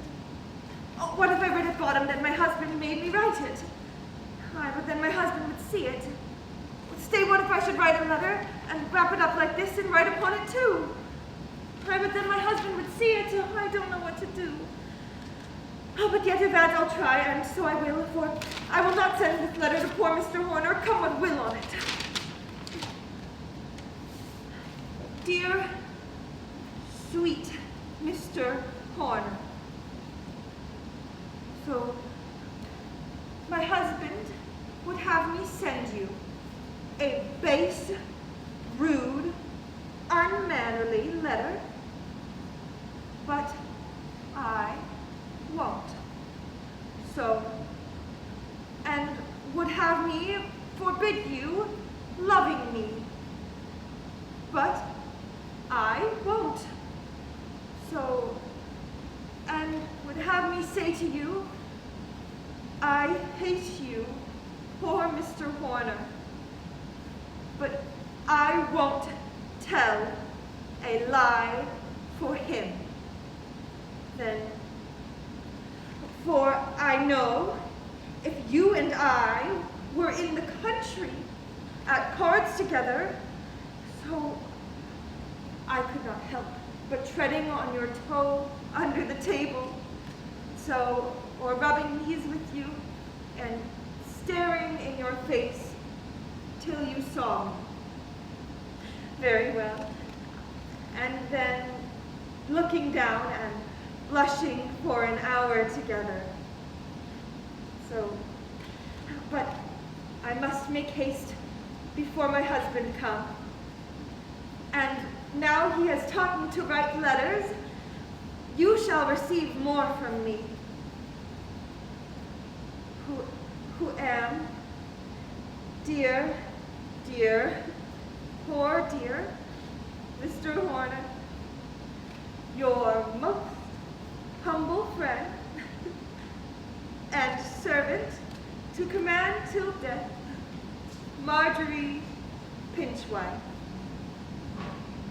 Stay, I must give him a hint at bottom.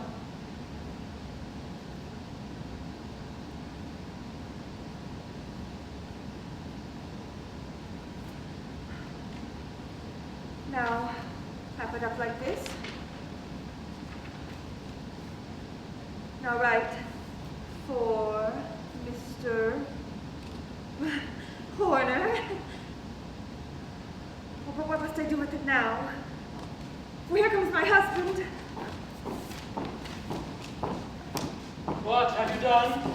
I got it just now. Come, let's see it. What do you tremble for? Would you not have it go? Oh, here. No, I must not give him that. So I've been served if I had given him this. Come, where's the wax and seal? Oh, Lord, what shall I do now? Nay, I have it. Let me see it. Lord, you think me so arrant a fool I cannot seal a letter? I will do it, so I will. Nay, I think you'll learn that and other things too, I which I would not have you.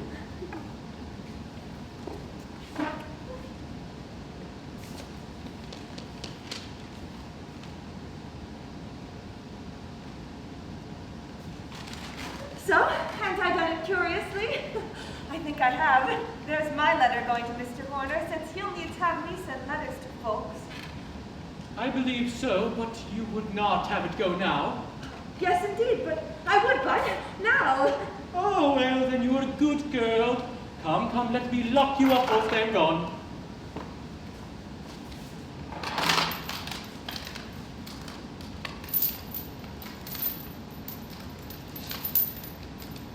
Ah, and be sure not to come within 3 strides of the window, for I have a spy in the street. Come on, come on.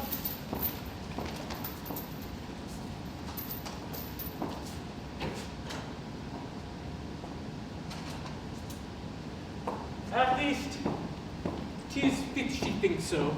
If we do not cheat women, they'll cheat us. But now I have secured all within, I'll deal with the foe without, with false intelligence.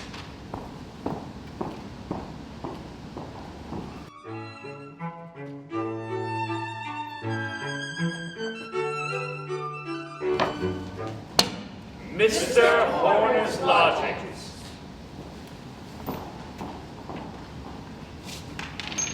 Well, sir, how fetch is the new design? Have you not the luck to deceive only yourself at last? No good doctor, I deceive you, it seems, and others too, for your great matrons and old rich husbands think me as unfit for love as they are, but their wives, sisters, and daughters know some of the better things already. Already? Already, I say, for last night I was drunk with half a dozen of your civil persons and people of honor, and so made free of their society and dressing rooms forever hereafter. But do civil persons and women of honor drink and sing baldy songs? Oh, amongst friends. For your bigots of honor are just like those in religion. They fear the eye of the world more than that of heaven, and have no sin but railing advice, and no virtue but giving it scandal. Oh, now we took women of honor. Here comes one. Step behind the screen there, and observe if I have the particular privileges with the women of reputation already, Doctor. Already. Well, Horner, another woman of honor. You see, I'm as good as my word. And I'll be as good as my word, too, if you please, but withdraw into the next room. But first, my dear sir, you must promise to have care of my dear honor. If you talk a word more of your honor, you'll make me incapable to wrong it. To talk of honor and the mysteries of love is like talking of heaven or the deity and the operation of witchcraft. Nay, fie, let us not be funny. You talk of mysteries and bewitching to me. I do not understand you. Oh, not a more disheartening sound to a younger brother like myself than that of honor. Aye, but if you should ever let other women know the dear secret, it would come out. Nay, you must have a great care of your conduct, for my acquaintance are so censorious. Oh, 'tis a wicked, censorious world, Mr. Horner. I say are so censorious and detracting that they may talk to the prejudice of my honor. Therefore, you should not trust them with the dear secret, dear sir. Rather than they should prejudice your honor, I'll prejudice theirs, and lie with them all, and make the secret their own, then they'll keep it. Oh, no, sir, not that way. Oh, the devil take me if censorious women are to be silenced any other way. A secret is better kept, I hope, by a single person than a multitude. Therefore, do not trust them with it, dear sir. How now? Oh, my husband prevented. That will appear too much. What shall I say? Sir Jasper, come hither. I am trying if Master Horner were ticklish. And he's as ticklish as can be. I love to torment the confounded toad. Let you and I tickle him. No, your ladyship will tickle him better without me, I suppose. But this is your buying china. I thought you had been at the China House. China House. That's my cue. I must take it. A pox. Can't you keep your impertinent wives at home? Some men are troubled with the husbands, but I with the wives. But I shall have you know that since I cannot be your journeyman by night, I shall not be your drudge by day, to chaperone your women about and be their scarecrow or man of straw to pies and jays that would be nibbling at your forbidden fruit. I shall shortly be the hackney gentleman usher of the town. Poor fellow, he's right on it, Faith. To squire about women for other folks is as ridiculous. Ungrateful employment is to count money for other folks. Be't angry, Horner. No, 'tis I have more reason to be angry, whom left to go abroad indecently alone, or what's perhaps worse, to pin myself upon such ill-bred people of your acquaintance as this is. Nay, prithee, what has he done? He has done nothing. What do you take ill if he's done nothing? Faith, I can't help but laugh, however. What do you think the unmannerly toad would come down to me to the coach? I was fain to come up to fetch him or go without him, which I was contented not to do, for he knows China very well and has himself very good, but won't let me see it lest I should beg some. But I will find out and have what I came for yet.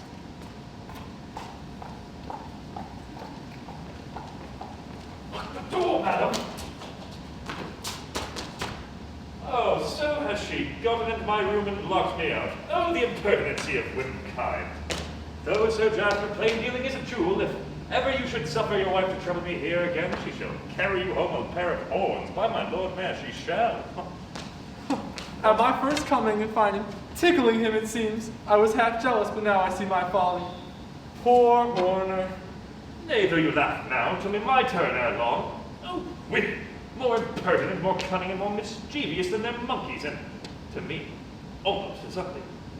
But, oh, so she has gotten into my things and is rifling all I have, but I'll get into her the back way, and so rifle her for it. Poor angry Horner. Oh, stay out here, I'll ferret her up presently, I warrant. Wife, my lady Fidget, wife, he's coming into you the back way. Let him will. He'll catch you and use you roughly and be too strong for you. Don't trouble yourself. Let him if you can. This indeed I could not have believed from him, nor any but my own eyes. Where's this woman hater? This toad? This ugly, greasy, dirty sloughin?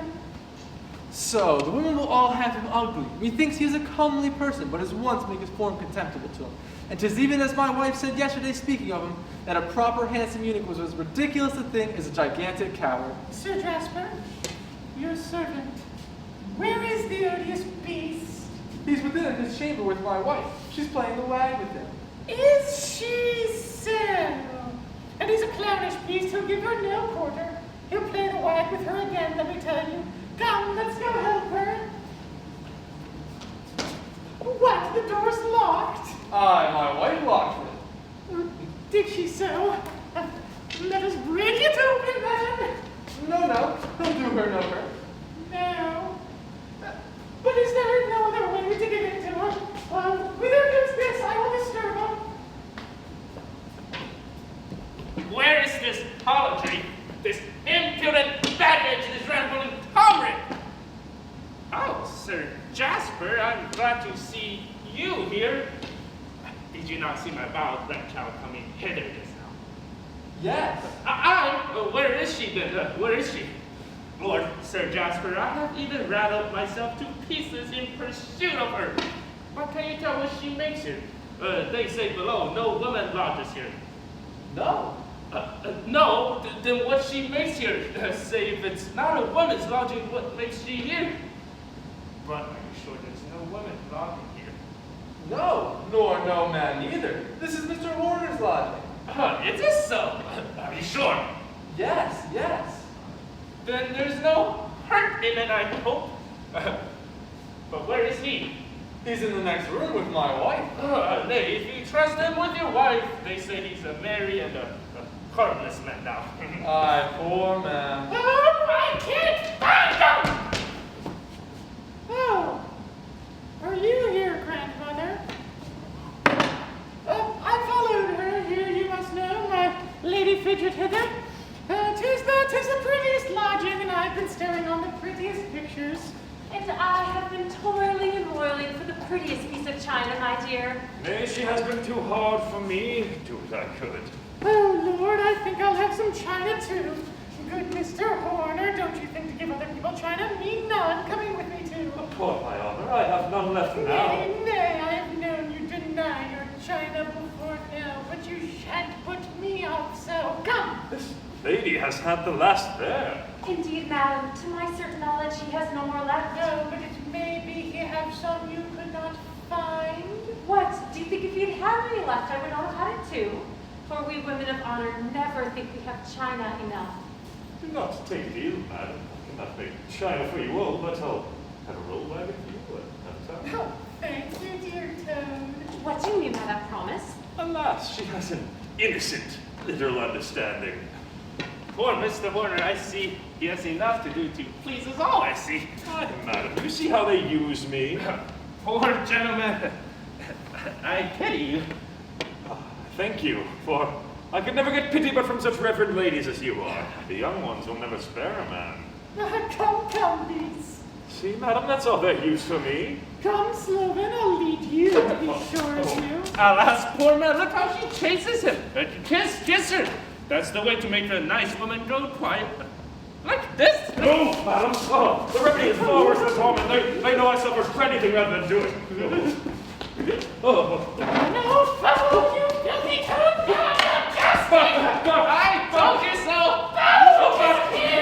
His has no more hurt in it than one of my Spaniels. No, Lord, no, neither. Oh, no. Oh, Lord, here's again. Sir Jasper, how did we? I can't be seen here for the world. What? Not when I am with you? No, my honor, let's be gone. Oh, grandmother, let us be gone. Make haste, I know not how to picture us. Be found in the lodging of anything like a man. Away. Well, what brings my dear friend hither? Your impertinency. My impertinency? Why, you gentlemen that have handsome wives think you have the privilege of saying anything to your friends and are as brutish to us as if you were our creditors. No, sir, I'll ne'er trust you anyway. Why? But why defy me thou knowest so well? Because I do know you so But well. hadn't I always been thy friend in love or battle, before thou wert married and am so still? I believe so. Then why so unkind, so grum, so strange to me? Gad, I say I was always as much thy servant as... I am yours, sir, but you are over-kind to me as kind as if I were your cuckold already. Yet you ought to be more kind and more civil to me because I am, oh, so kind, and so civil to you as to bring you this. Look you there, sir. What is it? Only a love letter, sir. From whom? Oh, this is from thy wife. Home? And home? Even from my wife, sir. Am I not a kind and civil man to you indeed? But you'll not think her so. But what should this mean? What, the gentleman surprised, I find? Expected a kinder letter? Faith not I, how could I? Oh, I'm sure you did. A man so well made as you are need expect women to declare their love at first sight or opportunity. What mean this? Stay. The postscript. Be sure you should love me whatsoever my husband says to the contrary. Be sure he not see this, lest he come home and pinch me or kill my squirrel. It seems he knows not what the letter contains. Come, ne'er wonder at it so much. Oh, faith, I can't help it. Well, now I've shown myself sufficiently an obliging friend and husband. Am I not so to bring you a letter from my wife? A letter from my wife. Oh, the devil take me, art thou the most kind, civil, and obliging friend on the world? Well, you may be merry, sir, but in short, my honor will suffer no jesting. What dost thou mean? Does the letter want a comment? Though I've been so civil as to bring you a letter from my wife, to let you kiss a quarter before my face, I tell you, sir, I will not be a cuckold, I will not. Thou art mad with jealousy. I've never seen thy wife but at the play yesterday, and I know not if 'twas she or no. Kiss her, court her. I will not be a cuckold, sir. There will be danger in making me a cuckold. Why, was thy knuckle cured of thy last clap? I were a sword. Oh, it should be taken from thee, lest I do thyself a mischief with it. Thou art mad, man. As mad as I am and as merry as you are, I have more reason from you that we part. I say, though you kissed and courted last night my wife in man's clothes, as she confesses in her letter, both she and I say you must not design it again, for you have mistaken your woman as you have your man. Oh. Well, I must e'en acquiesce then, and be contented with what she writes. And believe her, for she's a poor, innocent creature, has no dissembling in her, and so fare you well, sir. Pray, but do present my humble service to her, and tell her I will obey her letter to a tittle, and do what she will desire, be how difficult it be soever, or with what necessary action I must do, but... Well then, fare you well, sir, and play with any man's honor but mine, kiss any man's wife but mine, and welcome.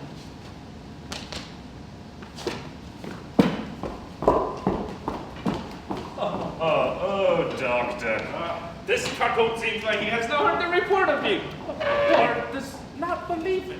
What think thou, doctor? Pray, let's see the letter. For dear, love you. What's this thou to it? 'Tis an original. 'Tis the first love letter ever without flames, darts, destinies, fates lying and dissembling in it.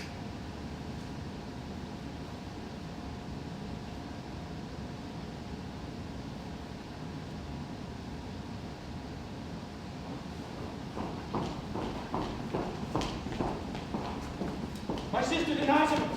Oh, come back, my pretty brother-in-law. Neither go to church nor to sister, nor to dinner with your sister bride. My sister denies her marriage to you, and I tell you comes away from you dissatisfied. All upon a foolish scruple that our parson was not in lawful orders and did not say all the common prayer, but I think 'tis her modesty only. Let women never be so modest the first day. They'll be sure to come to themselves by night, and I will have enough of her then. What stale maid should fear of a husband, and what young one of a gallant? This gentleman's sister then, no stale maid. How comes he be so concerned for her? You, sorry for it? Why, do you know any ill by her? No, I know none but by thee. 'Tis for her sake, not yours, and another man's sake that would have hoped, I thought. Another man? Another man? What is his name? No, since time has passed, he shall be nameless. For Harcourt, I'm sorry thou hast missed her. He seems to be much troubled at the match. Prithee, tell me. Oh, nay, you shan't go, brother. I must necessity, but I'll come to you to dinner. Oh, what? Have I a rival in my wife already?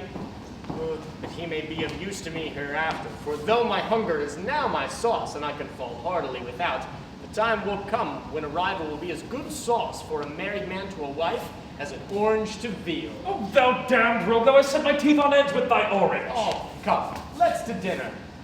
But who dines with thee? Oh, my friends and relations. My brother Pinchwife, you see, of your acquaintance. And his wife? Oh, he'll never let her come amongst us, good fellows.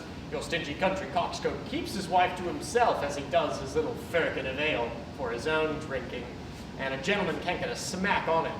But his servants, when his back is turned, broach it at their pleasures, and dust it away. I am witty, I think, considering I was married today. By the world. No, I will not dine with thee unless she is there too. Sure, what pleasure canst thou have in women now? I still have eyes, I love a good prospect yet, and will not dine with thee unless she comes too. So therefore, invite her, but do not tell her husband is for my sake. I'll try what I can do. And I shall ready to woo.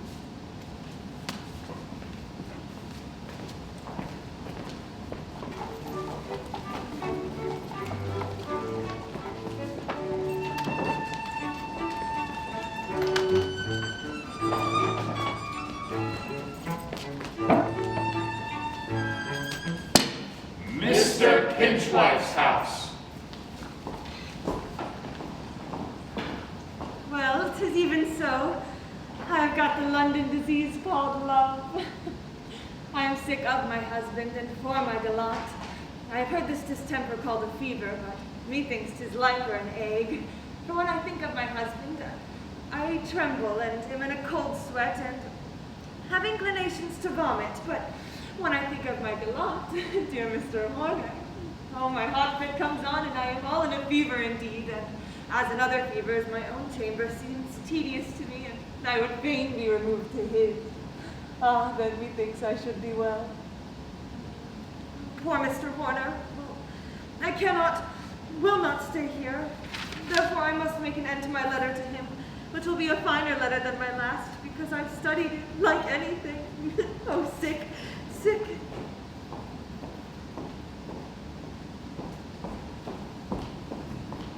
What? Writing more letters? Oh, Lord God, why do you frighten me so? Nay, you shall not stir, madam.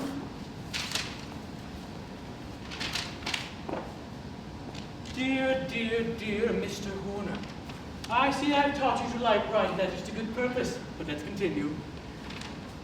First, I must beg your pardon for my boldness in writing to you, which I would not have done had you not said you love me so extremely.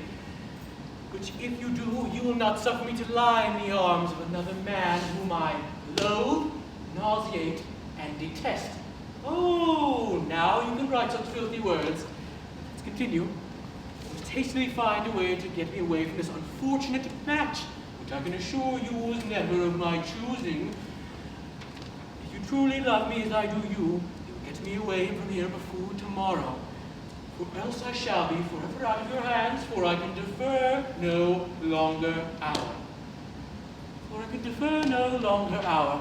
Hour, what's to follow hour? Our trip to the country, I suppose. But come, make an end to your letter, and I'll make an end to you thus, and all my plagues with it. Oh, Lord, you're such a passionate man, Bud. How now? What's to do here? This fool here now. Oh, what, drawn upon your wife? Well, you should never do that, you know, but at night in the dark when you can't hurt her. Look, this is my sister-in-law, is it not? She and you must dine with me.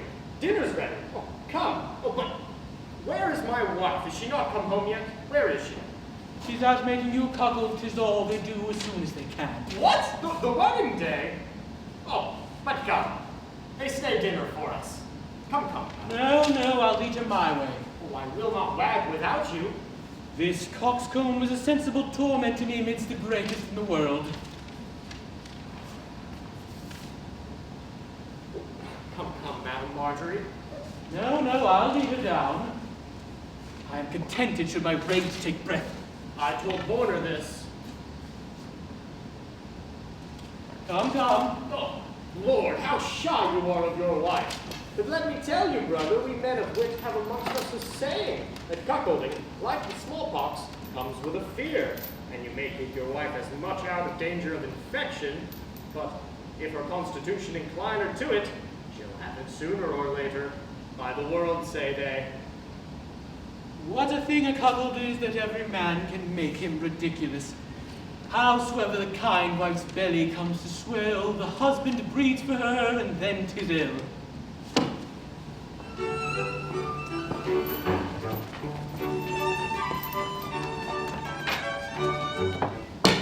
Mr. Pinchwife's house. Again. Now come, take the pen and make an end to the letter, for if you are false when a tittle, I shall soon perceive it, punish you with this as you deserve. Almost all out then, Bud.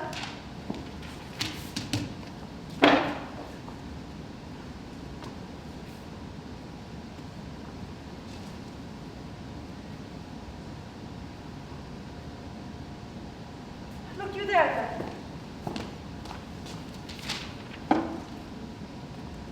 Help me away before tomorrow, for I can defer no longer hour. Defer no longer hour. Wedding, your slighted Alethea. Why, my sister's name it. What's the meaning to this? Yes, indeed, Bud. Speak, I say. What's the meaning to this? But you'll tell her then again, if you would not tell her again. I will not. I am stunned. My head turns round. Speak.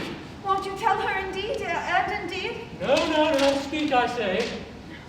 Oh, she'd be angry with me, but I had rather she should be angry with me than you, Bud.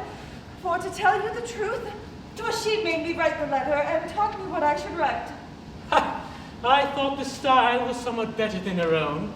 But pray, how could she come to you to teach you if I had locked you up alone? Oh, through the keyhole, Bud. But why should she come to you to have you write a letter for her to him if she herself can write? She said for I was unwilling to do it. Because what? Oh, because lest Mr. Horner should be cruel and refuse her, or vain afterwards and show the letter, she might refuse it, the hand not being hers. But hark you, mistress, your sister went out in the morning and I have not seen her within since. Oh, alackaday, she's been crying all day above, it seems, in a corner. Oh, let me speak to her. Oh, Lord, then you'll discover all. Pray hold, Bud. Don't until I have spoken with her. What? Do you mean to discover me? She'll know I've told you then. But I must speak to her to know whether Horner ever made her any promise or whether she be married to Spot. She'll know. Oh, pray hold, Bud. Don't till I have spoken with her and told her that I have told you all, and she'll kill me else. Go then and bid her come out to me.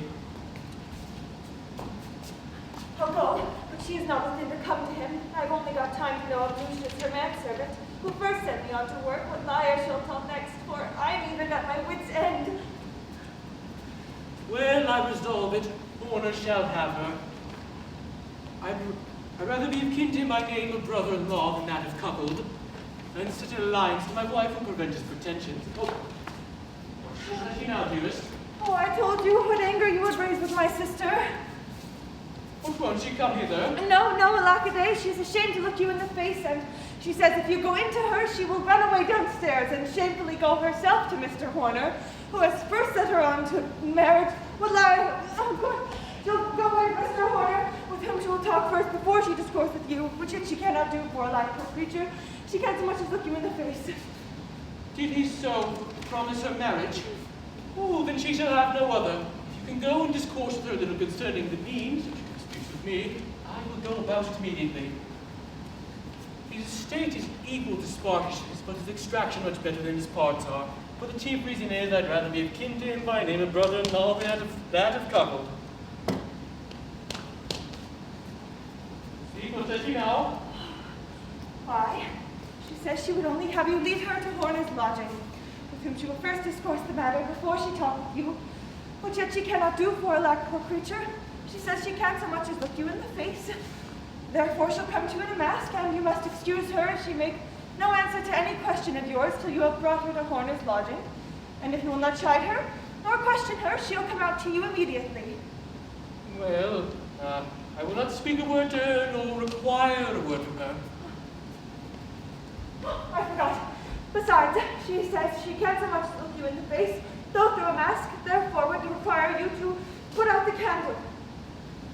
Well, I agree to all. There, 'tis out. But let her make haste.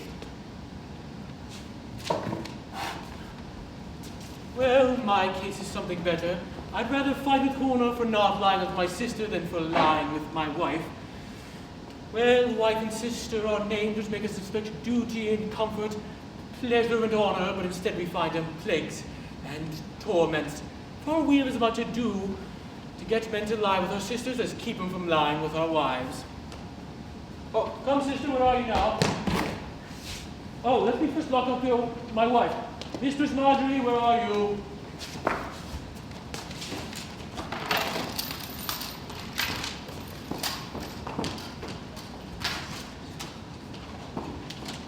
Here, Bud!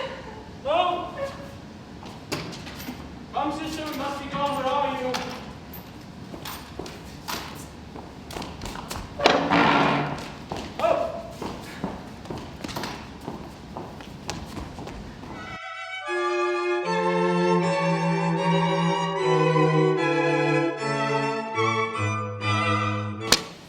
Mr. Horner's lodgings.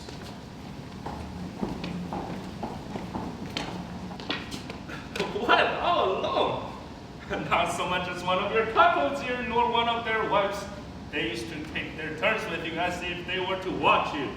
Yes, it often happens that a cuckold is but his wife's spy and is more upon family duty when he is abroad with her gallant, hindering his pleasure than when he is at home playing the gallant. A pox. Keeping a cuckold company after you've had his wife is as tiresome as the company of a country squire to a witty fellow of the town who's got all his money about him. Aye, most cuckold makers are true courtiers, and once a poor man has cracked his credit with him, he can't abide to go near him. But at first to draw him in are so sweet, so kind, so dear, just as you are to Pinchwife. But what becomes of that intrigue with his wife? Well, here comes the man you were talking of, I think.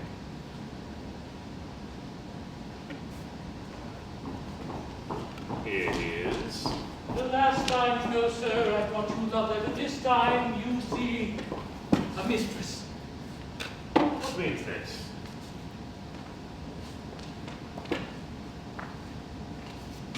Well, sir, pray go talk to her. She would never be ruled by me. Madam? She would like to speak with me in private. Oh, it seems she is unsettled with the match. Sir, I shall leave you two alone, but whilst I'm gone, I hope you shall agree. If not, you and I shan't agree, sir. What means this fool? If her and I agree, it does not matter what you and I do. Well, if you were to agree... Well, in the meantime, I'll go fetch a parson. You'd let me fetch a parson, would you not? And then I'll go find out Sparkus and disabuse him. Well, I think I'm rid of her and shall have no more trouble with her. Our sisters and daughters, like usurers' money, are safest when put out. But our wives, like their writings, only safe in our closet under lock and key. Sir Jasper Bennett, sir, is coming up. Get you in there! Get you in!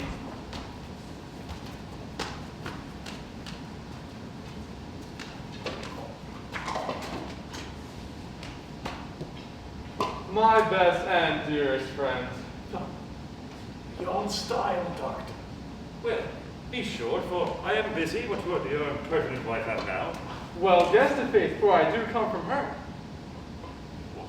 To bring me to dinner, then? Nay, now you are out, faith, for my lady and the whole knot of the virtuous gang, as they call themselves, are resolved upon a frolic of coming to you tonight, and are all dressed already. I shan't be at home. Lord, how churlish she is to women. Don't disappoint them, they'll think 'tis my fault. Prithee don't. They would come to no man's ball but yours. Well, if they become, tell them it will be at the peril of their honor and yours. Huh, we'll trust you for that. Farewell. Doctor, anon you too shall be my guest, but now I go to a private quest.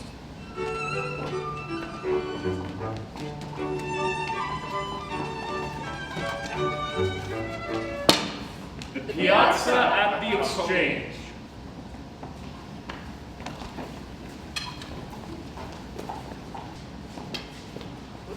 Who could have thought a woman could have been false to me? By the world, I could not have thought it. You were forgiving and taking liberty, sir. She is taking it only, you see by her letter. Nay, if this be her hand, for I never saw it. 'Tis no matter whether it be her hand or no. It is that hand that brought it to Mr. Horner, with whom I left it just now to go fetch a parson to him. And it seems that yours was but a mock marriage. Oh, indeed. She would needs have it that 'twas Harcourt himself in a parson's habit that married him. But I'm sure he told me 'twas his brother. Ah, there 'tis out. You were fooled, not she. But I must be gone. You'll find her at Horner's lodgings. Go and believe your eyes. Oh, nay. I'll to her and call her as many crocodiles, sirens, harpies, and other heathenish names as a poet would do a mistress who had refused to hear his suit. Oh, nay, his verses on her.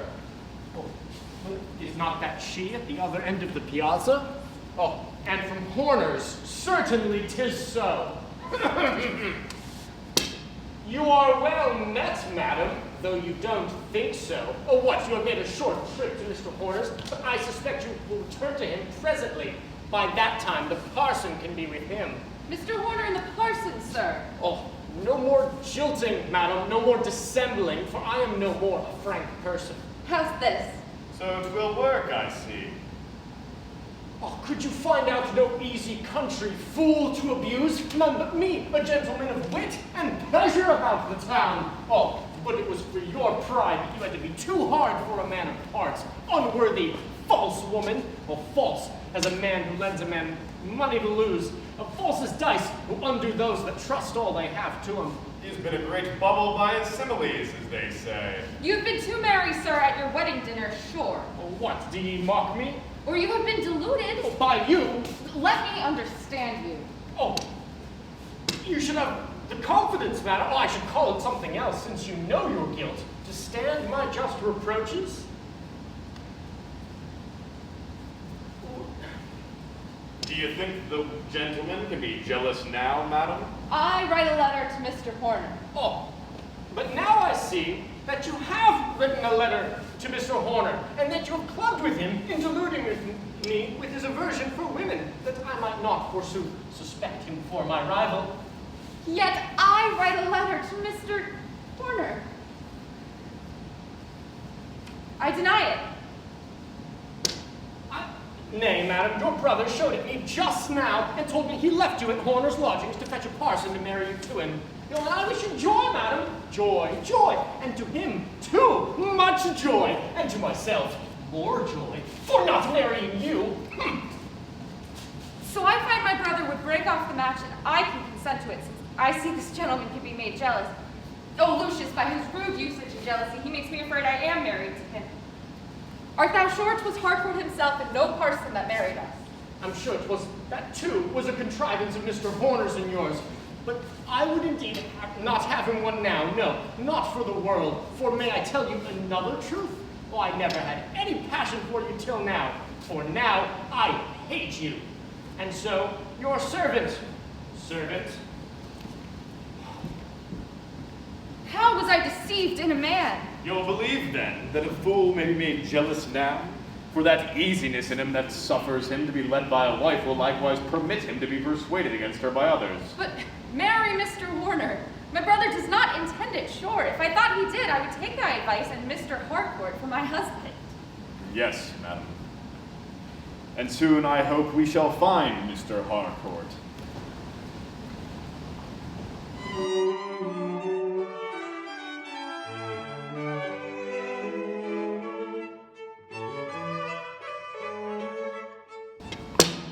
Mr. Horner's lodgings.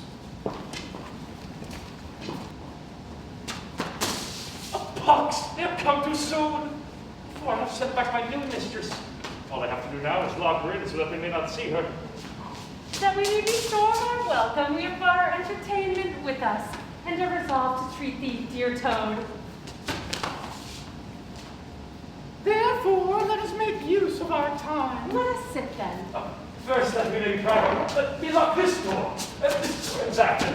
I'll wait upon you presently. No, sir, shut him only in your lips forever, for we must trust you as much as our women. You know what vanity's killed in me. I have no occasion for talking. Now, ladies, supposing we drink each of us our 2 bottles, let us speak the truth of our hearts. Agreed. Agreed. For truth is nowhere else to be found. Not in thy heart, false man. You have found me a true man, I'm sure. Not every way. But let us sit and be merry.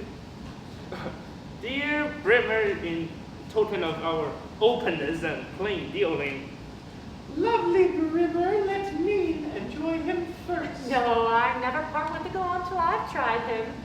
Dear Brimmer that makes our husband short-sighted. and our bashful gallants bold. And for want of a gallant, the butler lovely in our eyes, drink, eunuch. Drink, thou representative of a husband. Damn a husband. And if it were a husband, an old keeper. And an old grandmother. Pray, tell me, beast, when you were a man, why you rather chose to club with a multitude in a common house than be the only guest at a good table? Faith, ceremony, and expectation are insufferable to those that are sharp-bent. People always eat with the best stomach at an ordinary, where every man is snatching for the best bit. Then we get a cut over the fingers. But I've heard people eat most heartily of another man's meat, that which they do not pay for. Well, when they are sure of their welcome and freedom, for ceremony and expectation and fighting and eating is as ridiculous as in loving, for all that should be done on those occasions is falling on briskly. Well then, let me tell you, sir, there is nowhere more freedom than in our houses. And we take freedom from a young person as a sign of good breeding.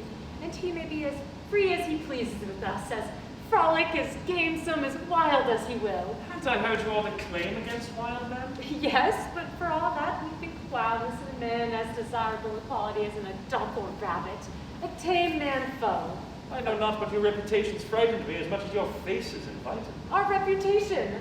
What makes you think not we women make use of our reputation as you men of yours, only to deceive the world of less suspicion?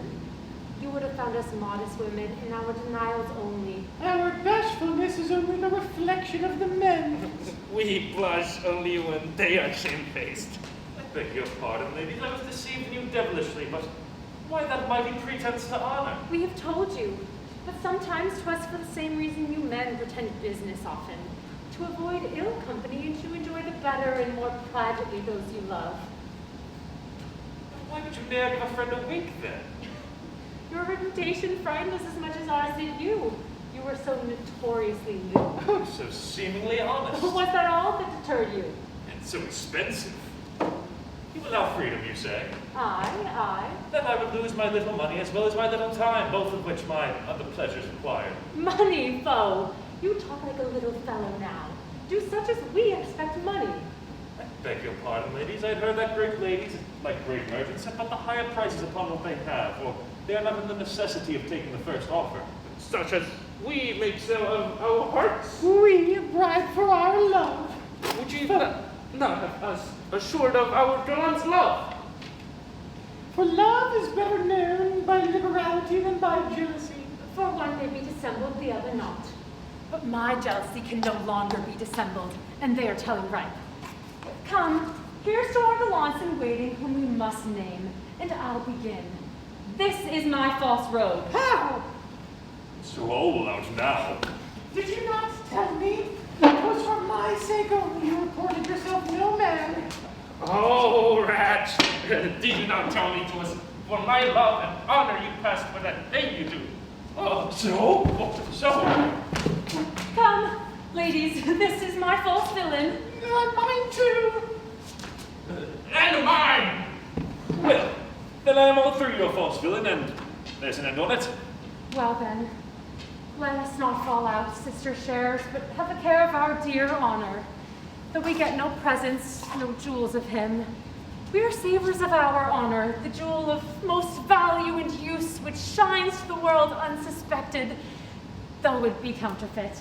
Nay, and is even as good if it were true, for honor now, like beauty, is only dependent on the opinion of others. Oh, my lady Fidget, was this your cunning to come to Mr. Horner without me? But you've been nowhere else, I hope. No, Sir Jasper. 'Tis well, 'tis well. I knew when once they were thoroughly acquainted with poor Horner, they'd never be from him. Oh, sir, here's the gentleman come. You bid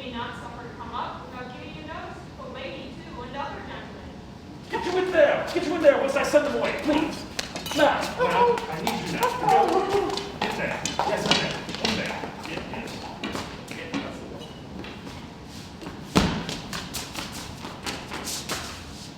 You would not be gone when I told you, but now your husband is back and you'll discover all this. Pray, dearest, please go home and leave the rest to my management. I'll let you down the back way. No, I don't know the way home, so I don't. I'm sure waiting one. No, don't you believe that I'll go at all? What, are you weary of me already? No. 'Tis so I can love you long, 'tis to secure my love and your reputation with your husband, and never receive you again else. Oh, what care I? Do you think to frighten me with that? I don't intend to go to him again. You shall be my husband now. I can't be your husband. You're married to him. Would you make me believe that? Don't I see every day in London here women leave their first husbands and go and live with other men as their wives? Oh, pish! Pshaw! You'd make me so angry. But that I love you so vainly. Oh, they're coming up in again. There, please.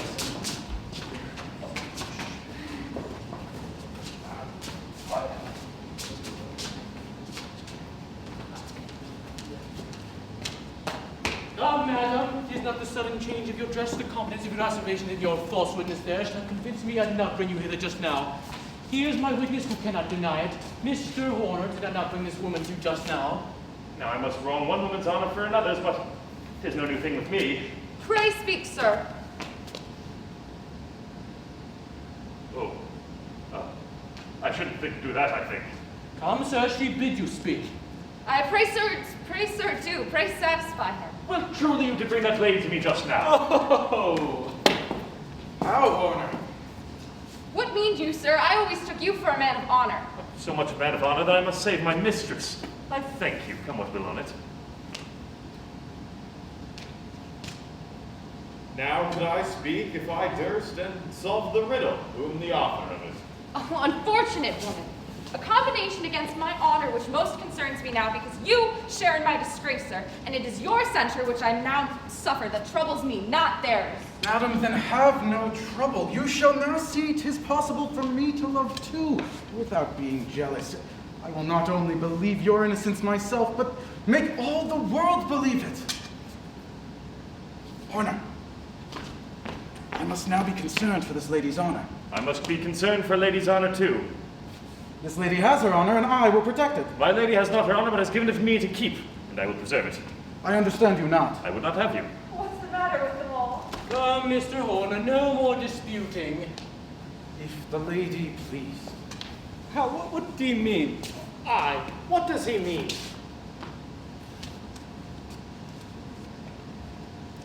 Sir, he has not my consent for this. Oh, but I have given it to him. But he has not my consent, sir. You shall marry her presently, or... Oh, Lord! Don't kill poor Mr. Horner! Besides, he shan't marry her whilst I stand by and look on. I'll not lose my second husband, so... What do I see? My sister in my clothes. Ha! Nay, pray now, I shall be married to Mr. Horner, for now I believe you have enough of me.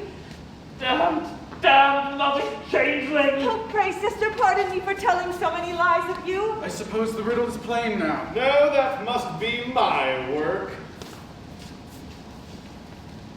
Good sir, hear me. No, sir, I'll not hear it, but make her silent thus. That must not be! Oh, then you shall go first. 'Tis all one to me. Oh, hold! What's the matter? What's the matter, pray? What's the matter, sir? I beseech you, communicate, sir. Why, my wife has communicated, sir, as well as your wife may have done too, sir. If she knows him, sir. Pshaw, with him? How do you mock me? Covered like a wild beast, sir. No, sure, you mock me, sir. He cuckolded you. It can't be. Why, I'll tell you, sir. I tell you, sir, he has whored my wife and yours too, if he knows, and all the women he comes near. 'Tis not his dissembling, his hypocrisy can wheedle me. How? Does he dissemble? Is he a hypocrite? Nay, then, how? Why? Is he a hypocrite? And hypocrite, the dissembler. Young politics, speak how? Nay, then. Oh, my head, too. Oh, thou the villainous lady. Oh, thou harlotry, hast thou done it then? Speak, good Horner. Art thou a dissembler, a rogue, hast thou? So I'll fetch you off, and her too, if she will but hold her tongue. Canst thou, I'll give thee. Pray, but patience to hear me, sir, who am the unfortunate cause of all this confusion. Your wife is innocent, I only culpable. For I put her upon telling you all these lies concerning my mistress in order to the breaking off the match concerning my mistress in order to the breaking off the match between Mr. Sparkish and her to make way for Mr. Harcourt. Oh, did you so, eternal rotten tooth? Well, then it seems that my mistress was not false to me. I was merely deluded by you. Oh, brother that would have been, man of conduct, who is a frank person now, to bring your wife to her lover? I assure you, sir, she came not to Mr. Horner out of love, for she loves him no more. Oh, hold! I told lies for you, but you shall tell none for me. For I do love Mr. Horner with all my soul, and nobody shall say me nay. Now, don't you go to make poor Mr. Horner believe to the contrary. 'Tis spitefully done of you, I'm sure. Peace, you idiot. Nay, I will not peace. Not till I make you. What's the matter, gentlemen? Oh, 'tis well you are come. It's a censorious world, and I might have died with a crime that I had not commit. Let these innocent women suffer with me. Pray, do satisfy these honorable, jealous gentlemen that... Oh, I understand you. Is that all? Sir Jasper. By heavens and upon the word of a physician, sir. Nay, I do believe you truly. Aye, and now let us satisfy him too. Whoa! I yield it! Pray no fooling with me! I will break half the surgeons you come to swear it. There's been a man who bled to death whose wounds died of an apoplexy. Pray hear me. Why, all the town has heard the report of him. But does all the town believe it? Pray hear me, sir. And first of all these.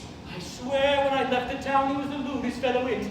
I tell you, sir, he has been in France since. Pray but ask these ladies and gentlemen, gentlemen and ladies, haven't you all heard the sad report of poor Mr. Horner? Aye. Oh, 'tis false. You shall not disparage poor Mr. Horner so, for to my Oh, ho! Stop her mouth. Upon my honor, sir, 'tis as true. This you get and you chew for trusting your secret to a fool. Peace, madam. Well, doctor, that's not a good design. That carries a man off safe and unsuspected. Well, if this were true, but my wife... Come, brother. Your wife is yet innocent, you see, but have a care of too strong an imagination. Women fortune are true still to those that trust them. And any wild thing grows but the more fierce and hungry for being kept on, and more dangerous to the keeper. That's doctrine for all husbands, Mr. Harcourt. I edify, madam, so much so that I'm impatient till I am one. And because I will not disparage my parts, I'll never be one. And I, alas, can't be one. But I must be one to a country wife with a country murrain to me. And I must be a country wife still too, I find, for I cannot, like a city one, be rid of my musty husband and do what I list. And now, sir, I must pronounce your wife innocent, though I blush whilst I do it, for I am the only one now exposed to shame, which I shall straight drown in wine, as ye shall with your suspicion. Indeed, she's innocent, sir. I am her witness, and her end of coming out was but to see her sister's wedding, and what she has said to your face of her love to Mr. Horner was but the usual innocent revenge on a husband's jealousy. Was it not, madam? Speak. And you'll have me tell more lies. Yes, indeed, bud. For my own sake, fain I would all believe. Cuckolds like lovers should themselves deceive. But his honor's least safe too late I find, who leaves him with foolish wife or friend. Vain fops, but court and dress. And keep a father. To pass for women's men with one another. But he who aims by women to be prized, First by the men you see must be despised. The Country Wife by William Wycherley. The end.